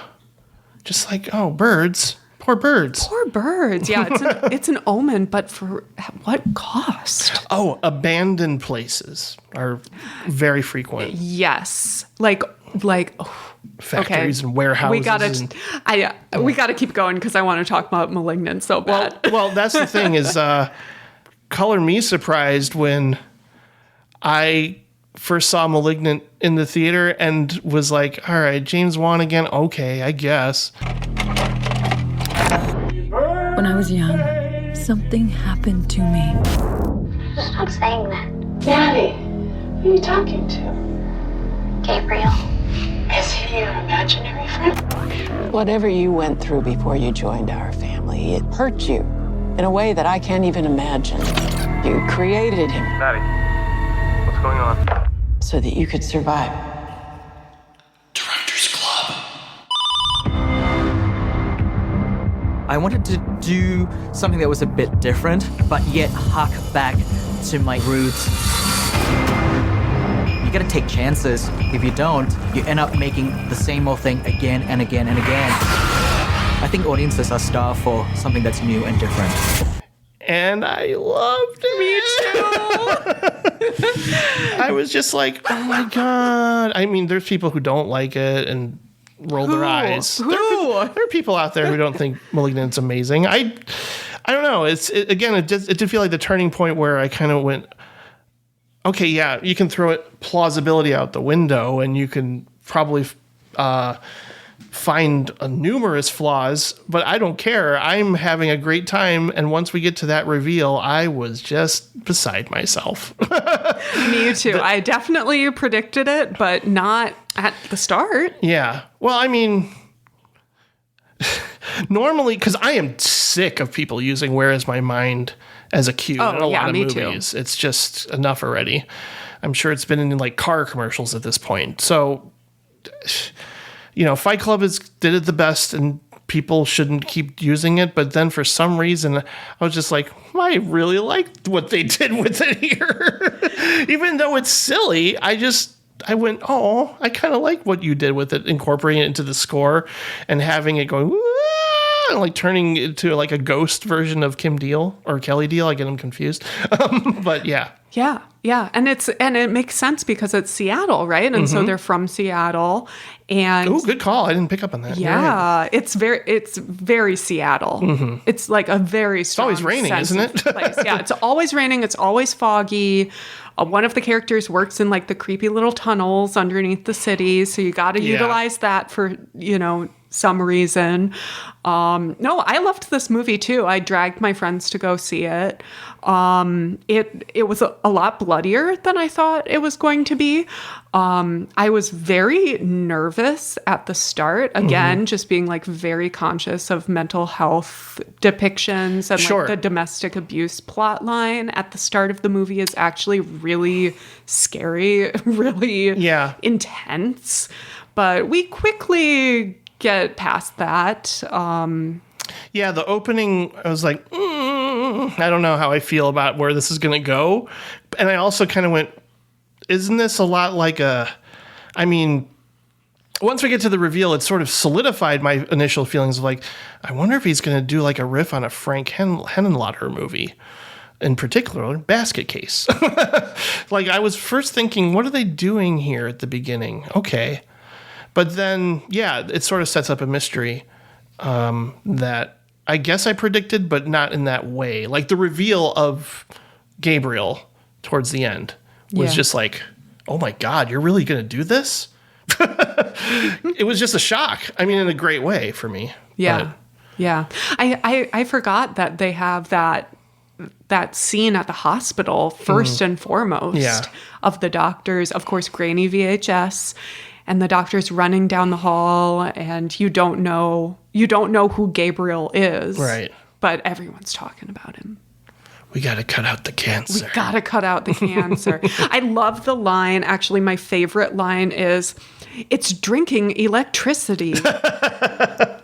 Which is fantastic. Yeah, those cheesy things normally might bug me, but not here. No, and that's why I like James Wan movies, because I feel like by this time, by 2021, he kind of knew what was up. Like, I feel like he's gotten a little bit more self-aware, not too self-aware, but a little bit more. And that with Megan as well. Oh yeah, him producing that. I think it's the same writer. It's the same writer, yeah. Akilah Cooper. Right. Yeah, she's gonna be big. Oh yeah, I can tell. Yeah, yeah, she's really really good. But again, like Malignant, following a detective pretty much. Yeah. Like, you think it's going to be about Madison, and it kind of is, but it mostly is about her and the detective teaming up and trying to find Gabriel. And Gabriel was right. There's some good right chase sequences in this too. Yes. Yeah. I mean, I'll touch upon later the fact that I think he's a good action director. I was, again, surprised, but I mean, thinking of him like staging certain sequences in this, obviously the one in the police station's a standout, but I mean, there are people who complained as that being too video game-like, and I can see that argument as being kind of obnoxious of, like, it's a video game that you can't even play, really, in that moment. But I don't care. I think just he's using a wide-angle lens in a way to capture everything going on in the background and not necessarily... Because a lot of action sequences are quick cuts and, the camera moving all over the place, and he's a little bit more controlled. Yeah. And I think he just knows how to really bring it home in a way that didn't work with Dead Silence. Like, Dead Silence's ending should have been another 20 minutes. I don't know why I'm saying it should be longer, but still, like, I wanted more after that. And here in Malignant, you get the more after the reveal. That's just like, everything that happens from the jail cell on, I'm just like, oh my God, I love it so much. Even if people like just go, this is dumb. And I could see people having that reaction. I don't. Yeah, I like it too. I mean, I like the whole thing. Yeah, I really love the beginning. I do love when Detective Kakoa Shaw, who best name ever, by the way. I didn't remember that name. That's a very good name. It is a very good name. Yeah. He goes jumping down fire escapes and stuff, trying to catch Gabriel. I thought that was great. Yeah. I love the special effects of Madison being kind of like glued to one place, and the background, again, dissolving, background work, dissolving. Yeah, I really like that too. And he does that a little bit in Conjuring too, but he really does it a lot. I mean, it's a major plot point. It made me think of, like, because she's sort of frozen, sleep paralysis. Like, because maybe she's dreaming these things, and you find out that's not the case, but still, it's just like when it's happening, it makes me go, ooh, yeah. Yeah, yeah. I also kind of loved the sister. She looked a lot like Florence Pugh. Sure. She was kind of like an extremely energetic Florence Pugh. I love that she went to the creepy asylum, again, abandoned places. Yeah. And parked really close to the edge of the cliff. Oh, boy. And then went digging through the basement. I guess all the medical records are just sitting there for anyone to dig through. Oh, yeah. You gotta love the reveals of, like, the videotape and everything. Yeah. I'm just like, oh, you're using tropes, but I don't care. I think they're great. And again, research montage. I'm here for it. Yeah. When they finally find out what's going on, you're just like, oh, boy. And he's cutting between different places, and just, he does that very well with, like, the sister and the mother, right, together. And then her back with the police, I think is just... That's really well edited, that whole moment of that whole reveal. And just, he manages to shock and surprise, but without it being manipulative, because it's been hinted at throughout the whole movie. Especially if you watch it a second time, it's almost like The Sixth Sense again, where you're going back to see if you can actually pick up that Bruce Willis is dead. Yeah. Yeah. You can see little hints throughout the whole movie that, who Gabriel might be. Yeah. I definitely noticed like his weird movements of walking backwards, or his elbows bending. It's very ring and grudgy, like his look. Yeah, the long black hair. Yeah, definitely. I like Annabelle Wallis in this. I think she's in another one of his movies, I think. But I didn't like her that much. Maybe she's in the movie Annabelle, actually. And I didn't like... I think he produced it. Okay, it's not Producers Club, it's Directors Club. But, correct. But again, he's working with the same people. People want to work with this guy. And I think he wrote... Patrick Wilson certainly wants to work with him. Patrick Wilson is like BFFs with James Wan. I think James Wan and Akilah Cooper and James Wan's wife, Ingrid Yes, Bissu, Ingrid's... Yeah, I think you're right. They wrote Malignant together. And I think Ingrid Bissu is like the weirdly overly eager police officer who wants Detective Kukoa Shaw's attention. Right. And is always like really too excited to be at a crime scene. I think that's her. You're right. Yeah. Which is, she's great. For sure. No, I did think like, and you would probably be a good person to ask this question too before. I mean, I wonder if this came up on the podcast when we were talking about favorite movies of the year. Did you feel like this was a giallo movie in any way? Because that's how it was being described as. And I even think by James Wan, and I don't think it is at all. No. So I've gone back and forth. So at first I saw the trailer. I loved it. I did not think it gave too much away. And it did kind of, people were saying we really think it's a giallo-inspired film because of the trailer. And I think maybe it's only because there's like neon red light at some point. Yeah. And then I watched it and I thought, this isn't a giallo at all. I know. It's weird. All. And it even comes up in reviews and I'm like, huh? Are you sure? No. And then when I was like, I got to rewatch Malignant for this podcast, I kind of have come back around. I don't think it is a giallo, but I can see where the comparisons come from because, again, he likes to follow the practitioners. He likes to follow the police. It's like a police procedural. Okay. Yeah, and certainly like the use of that weapon. Yes. I could see it being a giallo killer just going around killing people with a specific weapon like that. But if it was a giallo, we wouldn't find out who Gabriel was until the end. Yeah. And it would not be who he is. It's almost like a reveal similar to De Palma's Sisters because like that sort of comes at a certain point. I think it's like even kind of like a dream sequence or hallucination sequence, but we sort of figure out what's going on with the two sisters in that movie. I love that movie. Yeah, me too. I love that movie. I actually watched Basket Case and Sisters after watching Malignant just to see. That's perfect. Yeah, I mean, I thought it out. I think you just gotta program that at a library or even at the music box or something. That's a great triple bill.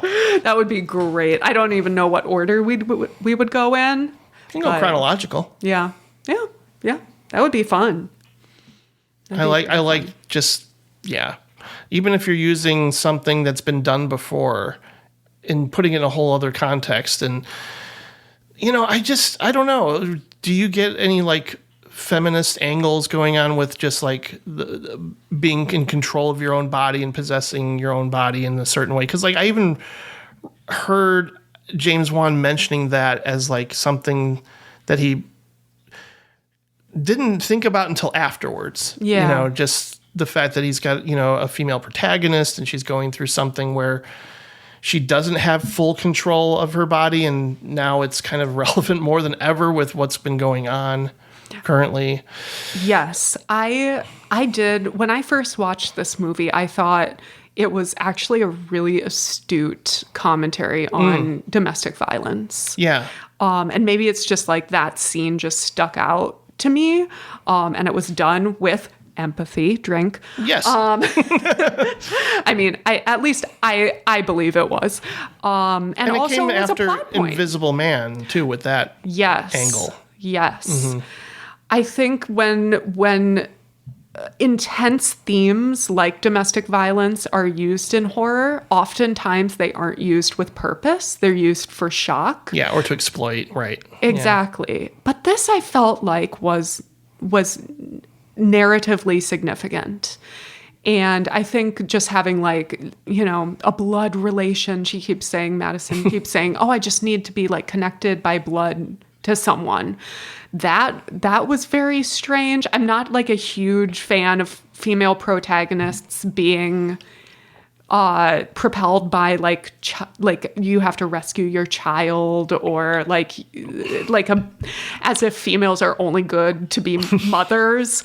But this felt like slightly different. Slightly. She's still pregnant at the start. Sure. So, but having her bond with her sister and her birth mother and her adoptive mother too. Oh yeah. Like that. There are a lot of strong female characters in this, for sure. Yeah, I was thinking about that, rewatching it and kind of framing it in that light and kind of going, oh, there's more than just like being kind of like a goofy B movie going on here.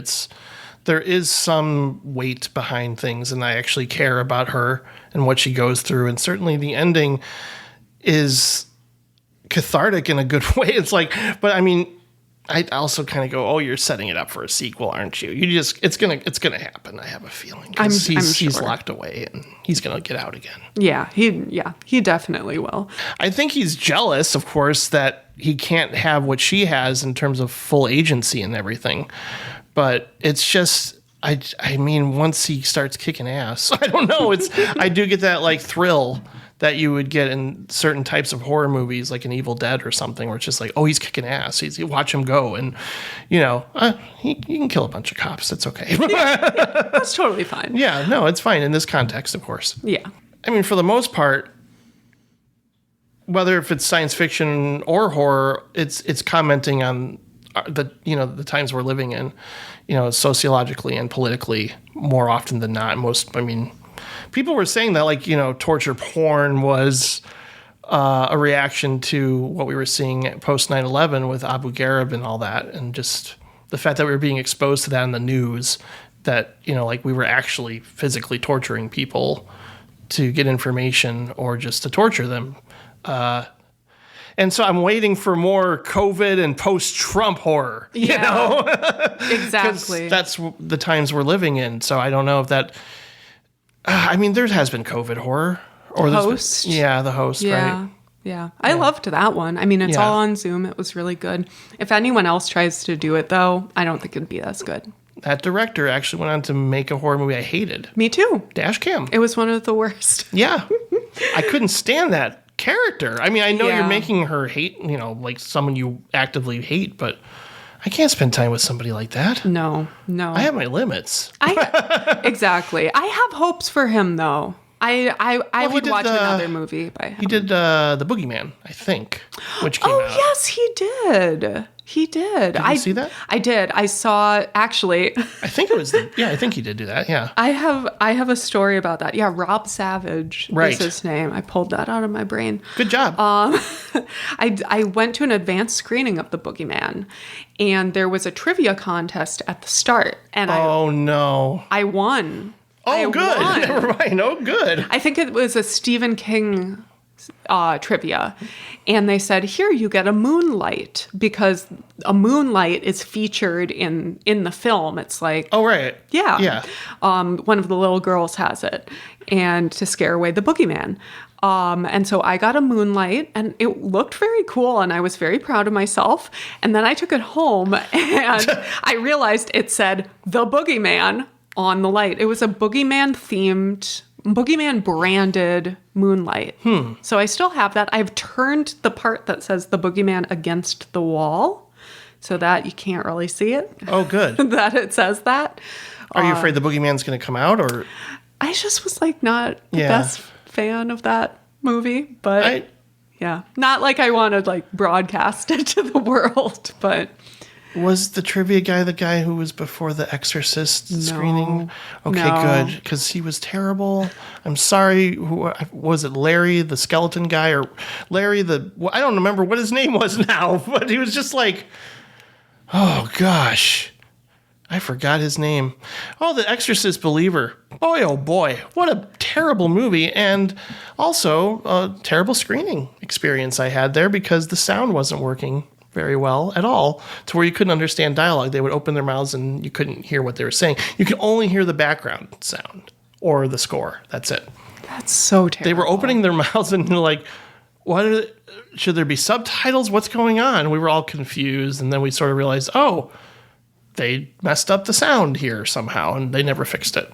That's so sad. I'm sorry. I know, but it was just, ugh. I decided not to see don't that see it. one. Don't see it. You don't need to. No. I'm done. If David Gordon Green's doing horror, I'm done. Yeah. I'm done. I'm sorry. I'll probably still see some of his stuff. I do see everything. I do love going to horror movies because of the effects, really. And they've gone back to practical effects, I think, for the most part. Like some CGI, but the real scares are practical effects. Yeah. The real interesting stuff. So I'll see more horror from him. But maybe at one point I'll say no. I just don't want to do more reboots and just leave it alone. We don't need more Halloween movies. We don't need. I mean, part of me, I don't care. You can make Nightmare on Elm Street movies forever because you can do so many weird things with dreams. Like if you made that into a series and just every week, I mean, there was a Freddy's Nightmare series for a while, but if you just made it all about somebody having messed up dreams for every episode, I'd be like, yes. Yeah. That would be because you can really get so cool. imaginative with dreams because sky's the limit. Exactly. Exactly. You can get really weird. And if you see the new Nicolas Cage movie Dream Scenario, you will enjoy it so much because I heard it described as Charlie Kaufman doing Nightmare on Elm Street. And when somebody said that to me, I'm like, that's what I want out of life. Me really. too. That sounds great. Yeah, I'm very much looking forward to that. Yes. And very surprising. So it's just, yeah, you'll see it soon. Okay. Anyway, James Wan, remember him? I do. Yeah. Yes. We were talking about him for the podcast, but everybody knows that digressions I'm happen. sorry. No, don't be sorry. That's the norm. I actually would be disappointed if there weren't more digressions in a podcast. Yeah. So what's your favorite food? I'm sorry. I'm boring. I like pizza. Yeah, I also like pizza too. Yeah. The Death Sentence is a movie that we're talking about other James Wan movies. Did we have anything more about Malignant? I just love it, and I urge you to watch it. And hopefully, we didn't spoil the end too much. But no, people know. If people listen to this podcast, I think they've already seen it. I hope so. I would imagine so. Yeah. And if not, just you know what to watch for Halloween this year. Yeah. Because I'm putting this out before Halloween. I think I'm gonna put it out in a couple days. Awesome. Oh, Death Sentence. Let me tell you a little bit. Please. Just a little bit, because I mentioned earlier that I think James Wan is a very good action director, and both Death Sentence and Furious 7 are representative of that fact, in my opinion, because I don't care at all about the Fast and Furious franchise whatsoever. I have no investment. The ones I've seen, I go, oh, that was cool, and that's about it, and I don't really think deeply about it. But as I was watching Furious 7 and Death Sentence, I kind of went, man, I like James Wan doing action. I'm shocked. I wouldn't have thought that really because his strengths lie in horror.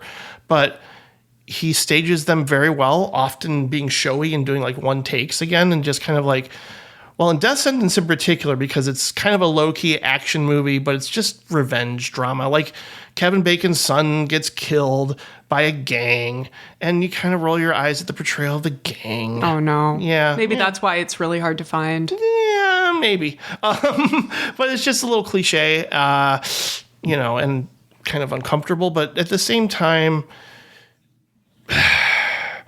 it's not like amazing, but I get caught up. I think revenge films are just an easy sell because we wish we could do that sometimes. Yeah. It's again the whole vicarious experience of just like, I wish I can go out and kill somebody who killed somebody else, and just be a badass. And so, yeah, he just becomes Charles Bronson and just does the Death Wish thing, Kevin Bacon, because Like, of course, the guy who killed his son gets, he doesn't get prosecuted. And so what does he do? He's like, I'm just going to go out and kill him myself. I'm Kevin Bacon, and I'm going to go do it.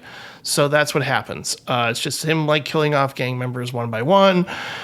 So it's not high art, but it's, like, clearly like a B-level exploitation film. And there's an entire sequence that takes place in a parking garage that will make you think of Malignant. Okay. Because he does really inventive things with the camera in a very Sam Raimi-like fashion at times, where it's like swooping in and out and doing different things and going from floor to floor, and just and it's all in one take. So you're like, it's kind of relentless and breathless. And I just love that. Like, I think Death Sentence is not a great movie, but do watch it for that sequence of Kevin Bacon basically being pursued by this gang, and he's trying to get away from them and figure out how to get away from them in this parking garage. So it becomes like, a whole, again, like kind of an escape room scenario of like, how's he going to get out of this? What's he going to do? And it's really intense. So I don't think it's a great movie. It's definitely, again, overlong. He kind of has that. And there's a very hammy performance from John Goodman in it. I didn't even know he was in that. Yeah. It's just kind of, he's there. He's not a prominent figure, but he's like a gun salesman, really. And, it's what you expect from this type of movie, but I actually really like Kevin Bacon. I think he's very good in this movie. He sells it. So I like it. But again, it's not great. It's not something I'd say you absolutely have to see it, but see it if you love good action set pieces. And I tend to do that when they're done well. Yeah, I like good action set pieces, and I actually do like Death Wish, which is strange to say.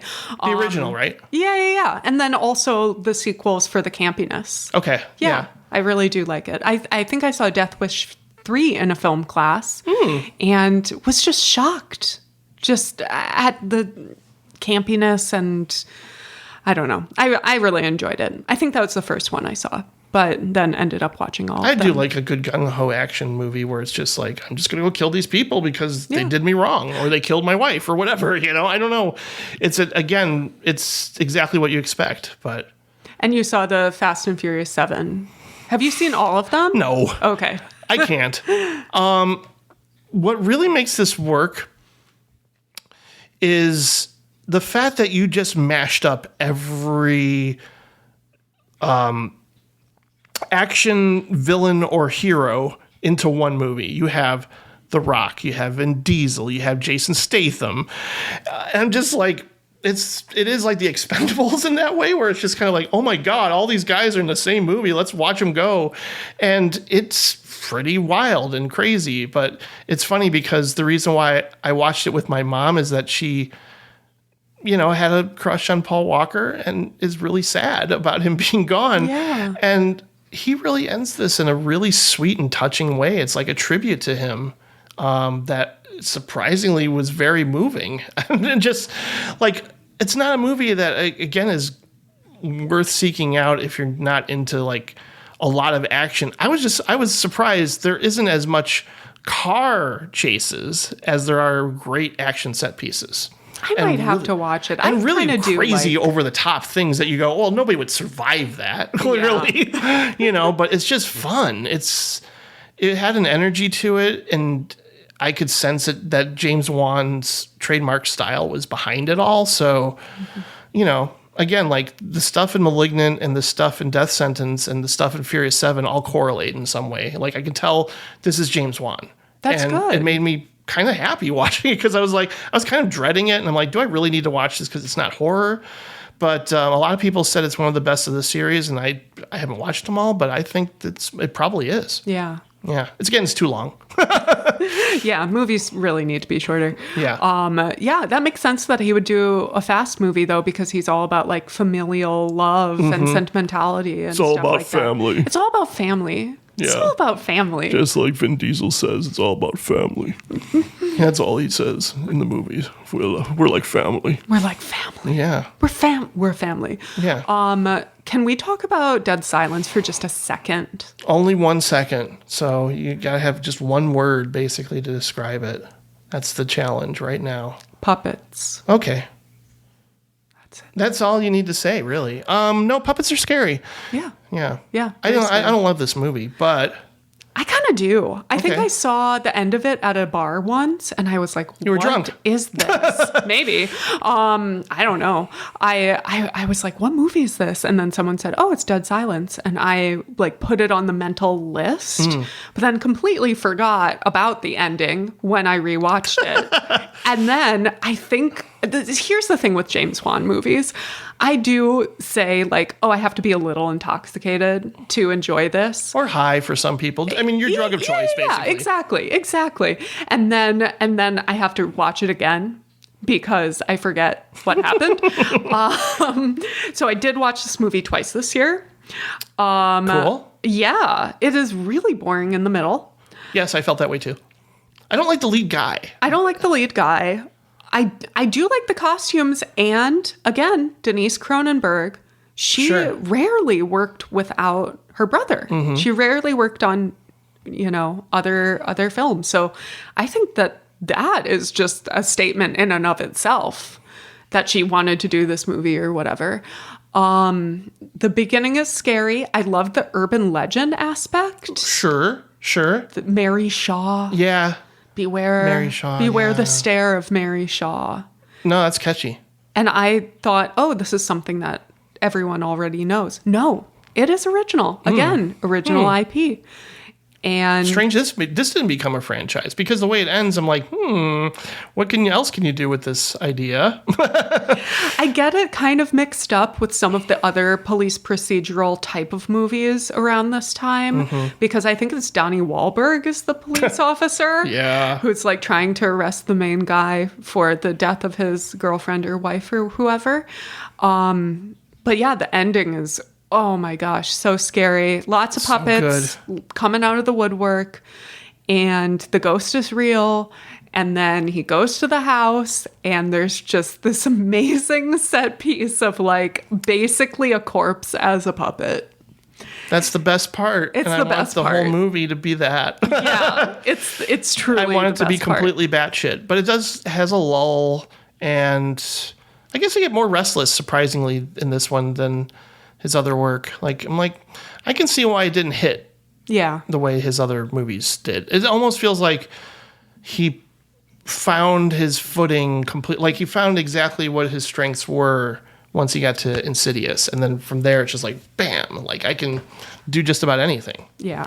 Yeah. But it feels like a trial run for something. Like it's a good premise. Was it another collaboration with Lee Winnell? Oh, I don't know. I wonder if it was. I'm It not feels like sure. it could have been, but I didn't connect with it as strongly as his other movies. Like the flaws stood out to me a little bit more than what followed this, and yet that ending makes me go, oh, I want to love this movie more than I do. I know. It felt kind of like a Twilight Zone episode. Yeah. He's definitely, I would say he's influenced by Twilight Zone. And I love that. Some people don't like it. Some people say it's Him and Jordan Peele, big time Twilight Zone fans. Yes.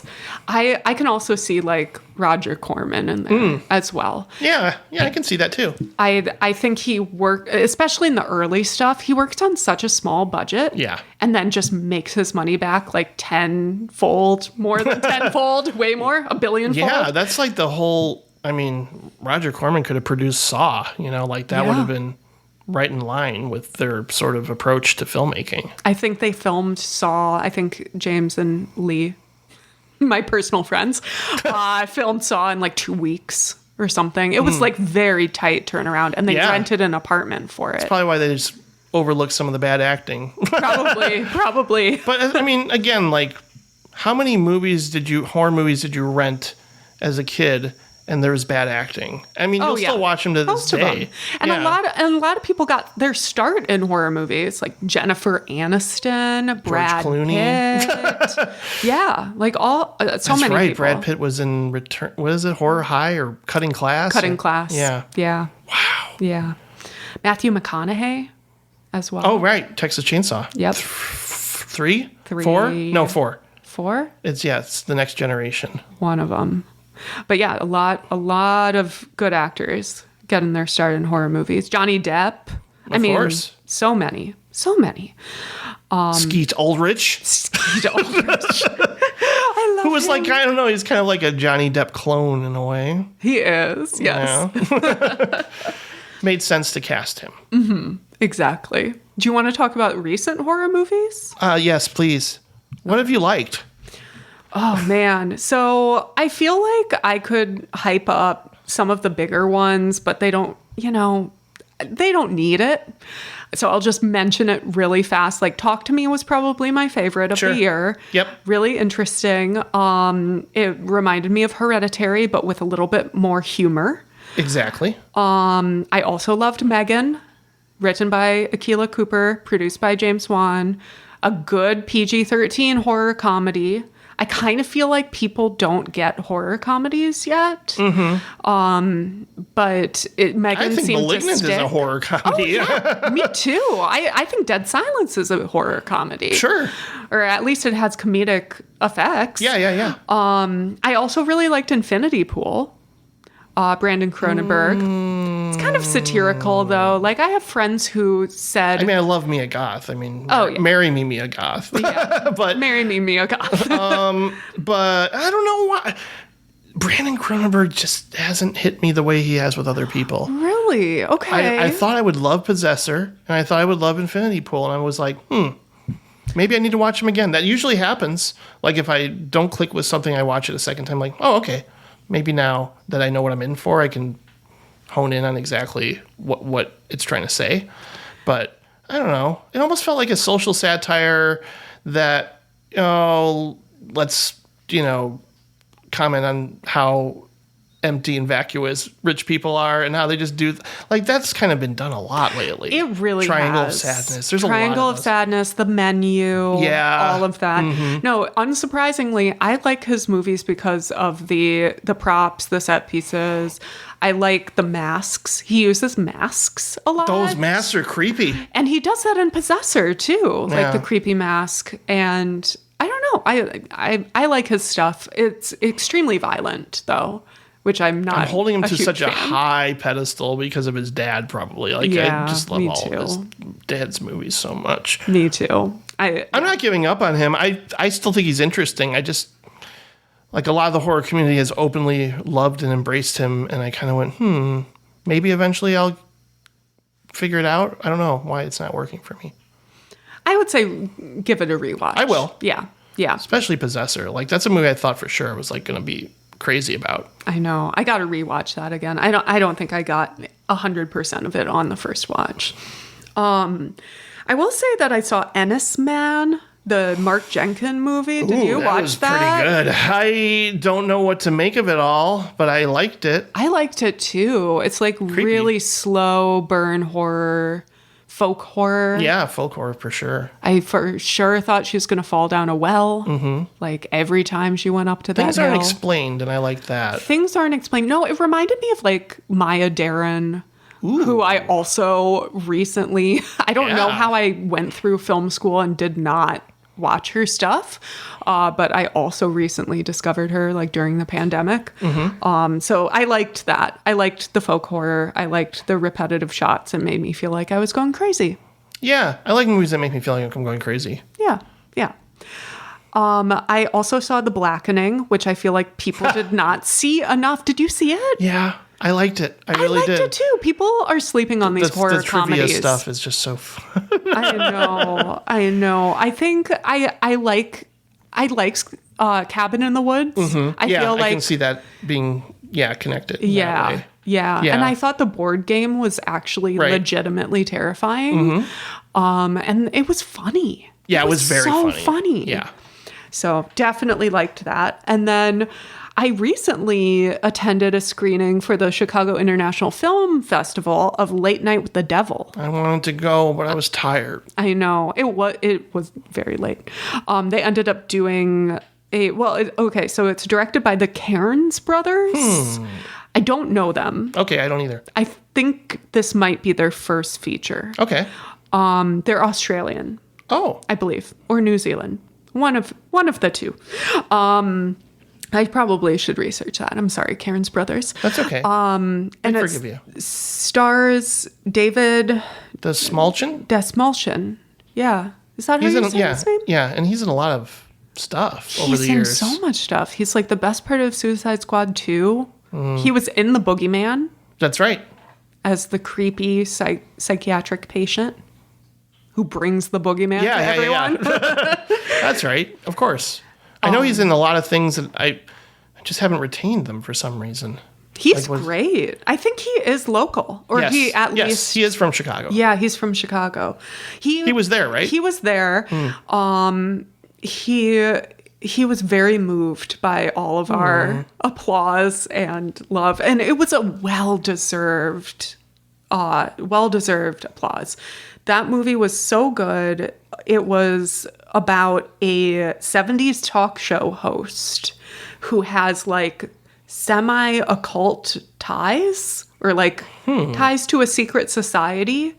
And it's kind of found footage episode of the TV show that never aired, or I guess it aired once, right? Because it's a talk show, it's live. So it aired once on Halloween. It's a Halloween special, and then it like disappeared because of what happened in the show. So like they're bringing it back. And I love stuff like that. Like I mentioned Ghostwatch earlier, the WNUF Halloween special. Yeah. Like it all felt in that similar vein. Those VHS movies are very hit and miss. Yeah. Like sometimes I'm like, yeah, that was great, and then some, ugh. Like I mean, I think that's true of anthology movies. Yeah. I don't know if there's ever been, Dead of Night. There's a couple of them that are actually like, those are pretty consistently good. Dead of Night is like one of my favorite movies of all time. I love that one. Black Sabbath. And Black Sabbath. Yeah. Actually, that one, that's a movie that I saw really young because my dad saw it on TV when he was a kid. Oh, wow. And then the internet happened and he was like, I'm going to look up all these movies that I saw when I was a kid. And I can't remember their names, but I can remember like The Dripping Water. Oh, yeah. Or The Telephone. Sure.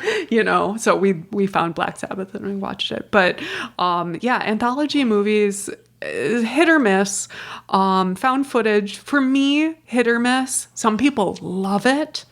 And I did think that this was a hit. I did think Late Night with the Devil was a hit. He's going to be big, this guy. I have a feeling. Yeah. Yeah, he's like one of those, I bet he's been on the precipice. Like you're waiting for him to almost like go into just have a breakthrough. Yeah. Yeah. He's going to get a starring role in something and like everyone's going to know. Blow people's minds. Yeah. So those were the three that I recommend. I mean, Ennis Men was great if you like a folk horror, The Blackening if you like a horror comedy, and Late Night with the Devil. How about Skinamarink?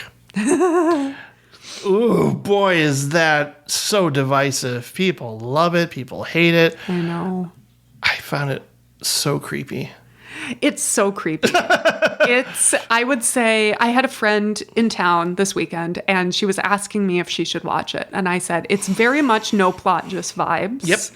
But the vibes are good. If you grew up like in the 80s and 90s, it really captures that terror of like being awake when no one else is. Yes. And like, again, grainy VHS footage and the play school toys. And I thought it was boring, but I would watch it again. I love that response. Yeah. And you liked it too.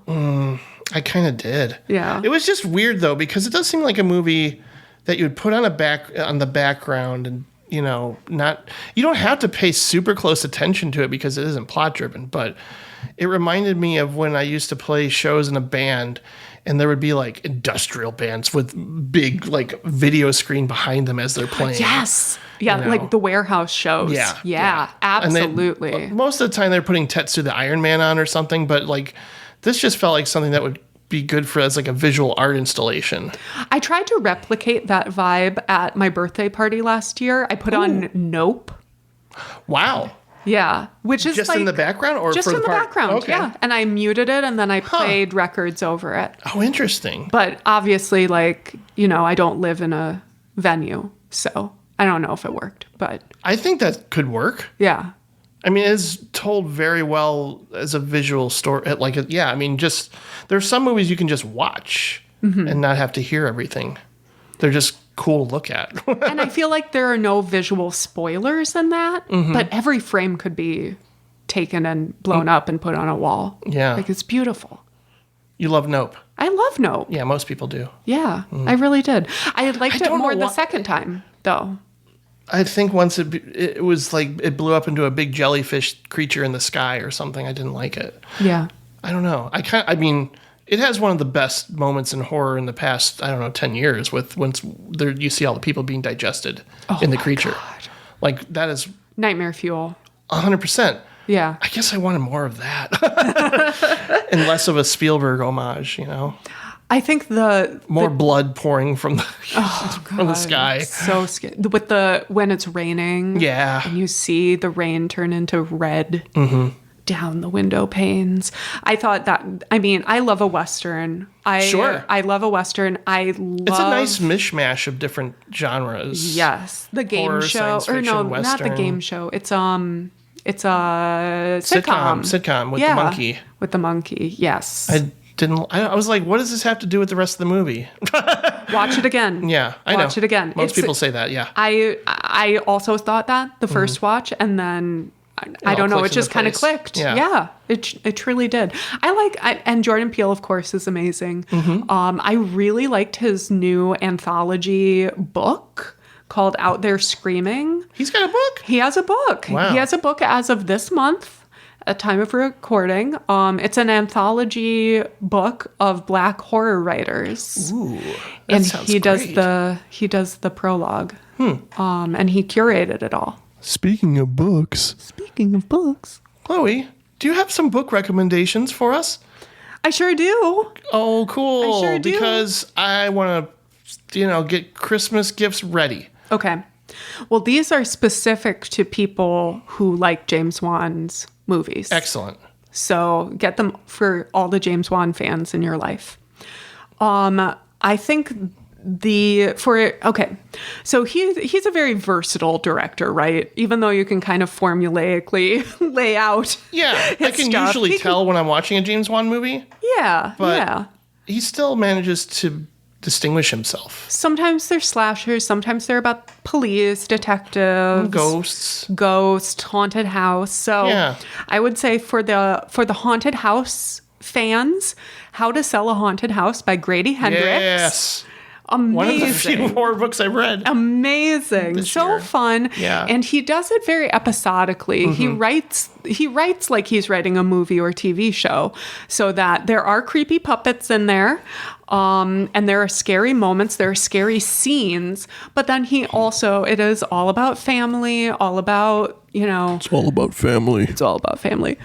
So, and there's comedy. Oh, good. Yeah. Yeah. Yeah, that's Grady Hendrix for you. That's Grady Hendrix. So hard recommend on that.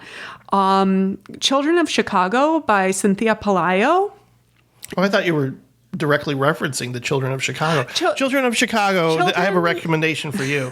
Children of Chicago should probably not be listening. You're probably right. Children of Chicago, Cynthia Pelayo, she's a local author. And she writes like horror-inspired, crime-inspired books.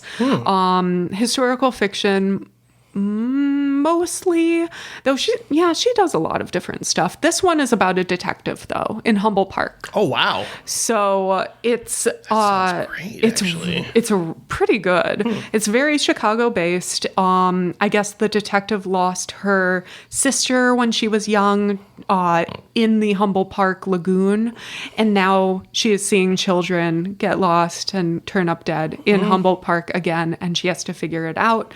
There's a scene in the police station that reminds me so much of Malignant. Oh, really? Okay. So much. So I think that if you like the police, if you like the Saw kind of, or Dead Silence or Malignant kind of police interference, involvement, etc., you will like that. I'm reading a book right now. I'm not sure.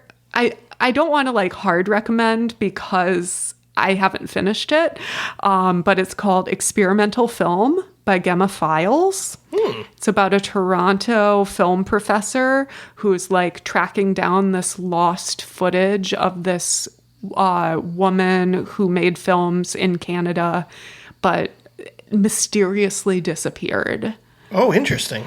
And she thinks that she saw a film at an experimental film festival that used some of that so-called missing footage. So she's kind of going on a hunt to try and find out where this guy who made the film got that footage. I can see this being made into a movie. Yeah, I know, exactly. I'm picturing it in my head as you're describing. I'm like, ooh. I'm about halfway. Oh It's my God. good so far. But it did. I hope it sticks the landing. I hope so too. It reminds me of James Wan for sure. So those are my 3. That's so cool. I wish I could read more. Maybe I will. It's giving those premises for sure. I like the sound of those books. And you can also follow you on Instagram for more book recommendations. Oh yes, I'm at Chloe's Not Scared on Instagram. Probably on other things too, but I'm mostly on Instagram. Yeah, you don't need to do the Well, I don't know what it's called anymore, and I don't care about it. But I mean, Blue Sky has become the new Twitter. Yeah, I don't know. I'm still torn about. I mean, Threads, right? Threads, That's the other thing going on. I don't know. Yeah. I just wish it would all go away, to be honest. I don't even like Facebook anymore. I mean, I like Instagram. I'm a visual person. I like pictures and stories and fun things like that. If you want to follow me on Instagram, you can see plenty of cat pictures or cat memes for sure. I think our mutual friend and coworker, Rachel, likes my cat stuff very much. She's very sweet. Yeah. I love Rachel. Shout out to Rachel. Yay. Shout Rachel, out to the she cat doesn't lovers. listen to podcasts, she told me, though. And I was like, damn it. Okay. Yeah. Top 3 James Wan movies, very predictable list for me. Like, there's nothing that's going to be, like, revelatory. It's really just number 3 is Insidious, number 2 is The Conjuring, and number 1 is Malignant. Like, that's it. That's all I got, folks. You're not going to find any big, surprise. I feel like mine is pretty predictable given like what we talked about. Number 3 for me is The Conjuring. Number 2 is The Conjuring 2. I really like that movie. And number 1, of course, is Malignant. Yeah, I'll have to watch The Conjuring 2 again. Sorry. It's too long. 2.5 hours long. Watch Ghost Watch first. Oh, yeah, no, I definitely will. Yeah. I'm not going to watch Conjuring 2 till next year. Yeah. I'm done with James Wan. I've just been binging on the guy for too long now. I'm done. I'm ready to move on. Speaking of, our next episode is going to feature 2 awesome friends and podcasters. They have chosen a comedy director. Well, mostly comedy, I would say. It is Miss Piggy and what else did he? I'm trying to think of other voices Frank Oz did. That's all I could think of was Miss Piggy, and I know he's done more than that. Anyway, we are covering Frank Oz as a director, and oh boy, it's going to be so much fun. Like that just sounds like a fun time, right? I'm excited. Little Shop of Horrors, yeah. Come on, Gosh, I saw that in the theater on opening night, and the whole crowd was going crazy. And I love that movie to this day. It's such a good We have to talk about the original ending. Oh my God, the original ending. Have you seen the original ending for Little Shop of Horrors? It's so dark. I haven't. Really? Oh my God, yeah. Audrey 2 takes over. Oh my God. And the studio was like, that's too dark. We can't have that. I love that. I love it when that happens. Yeah. No, but Frank Oz, featuring Tripp and Ross, they have their own cool little podcast called A Trip Through Comedy, and they're sort of going through the late 90s era of comedies, because I guess one of the hosts just was like, I don't like comedies, and now he's trying to just find comedies that he likes, and it's working out really well. It's a fun show, and they're great guys, and I can't wait to talk with them about Frank Oz. And I'm so glad that Chloe came on.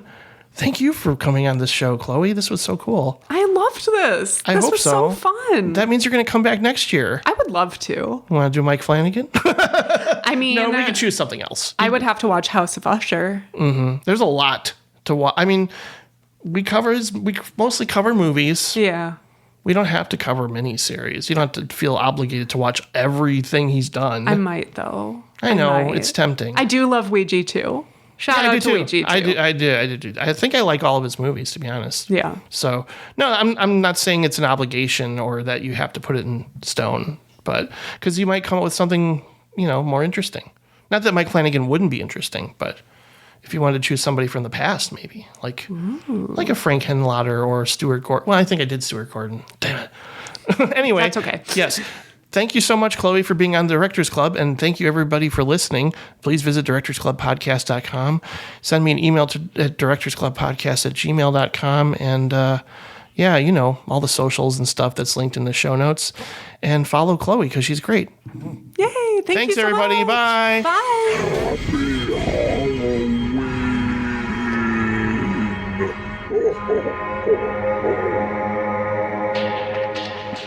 I would like to play a game with you.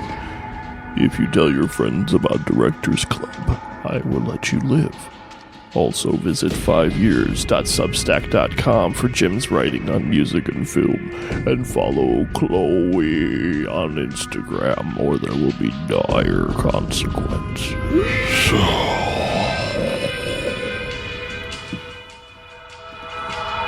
Oh.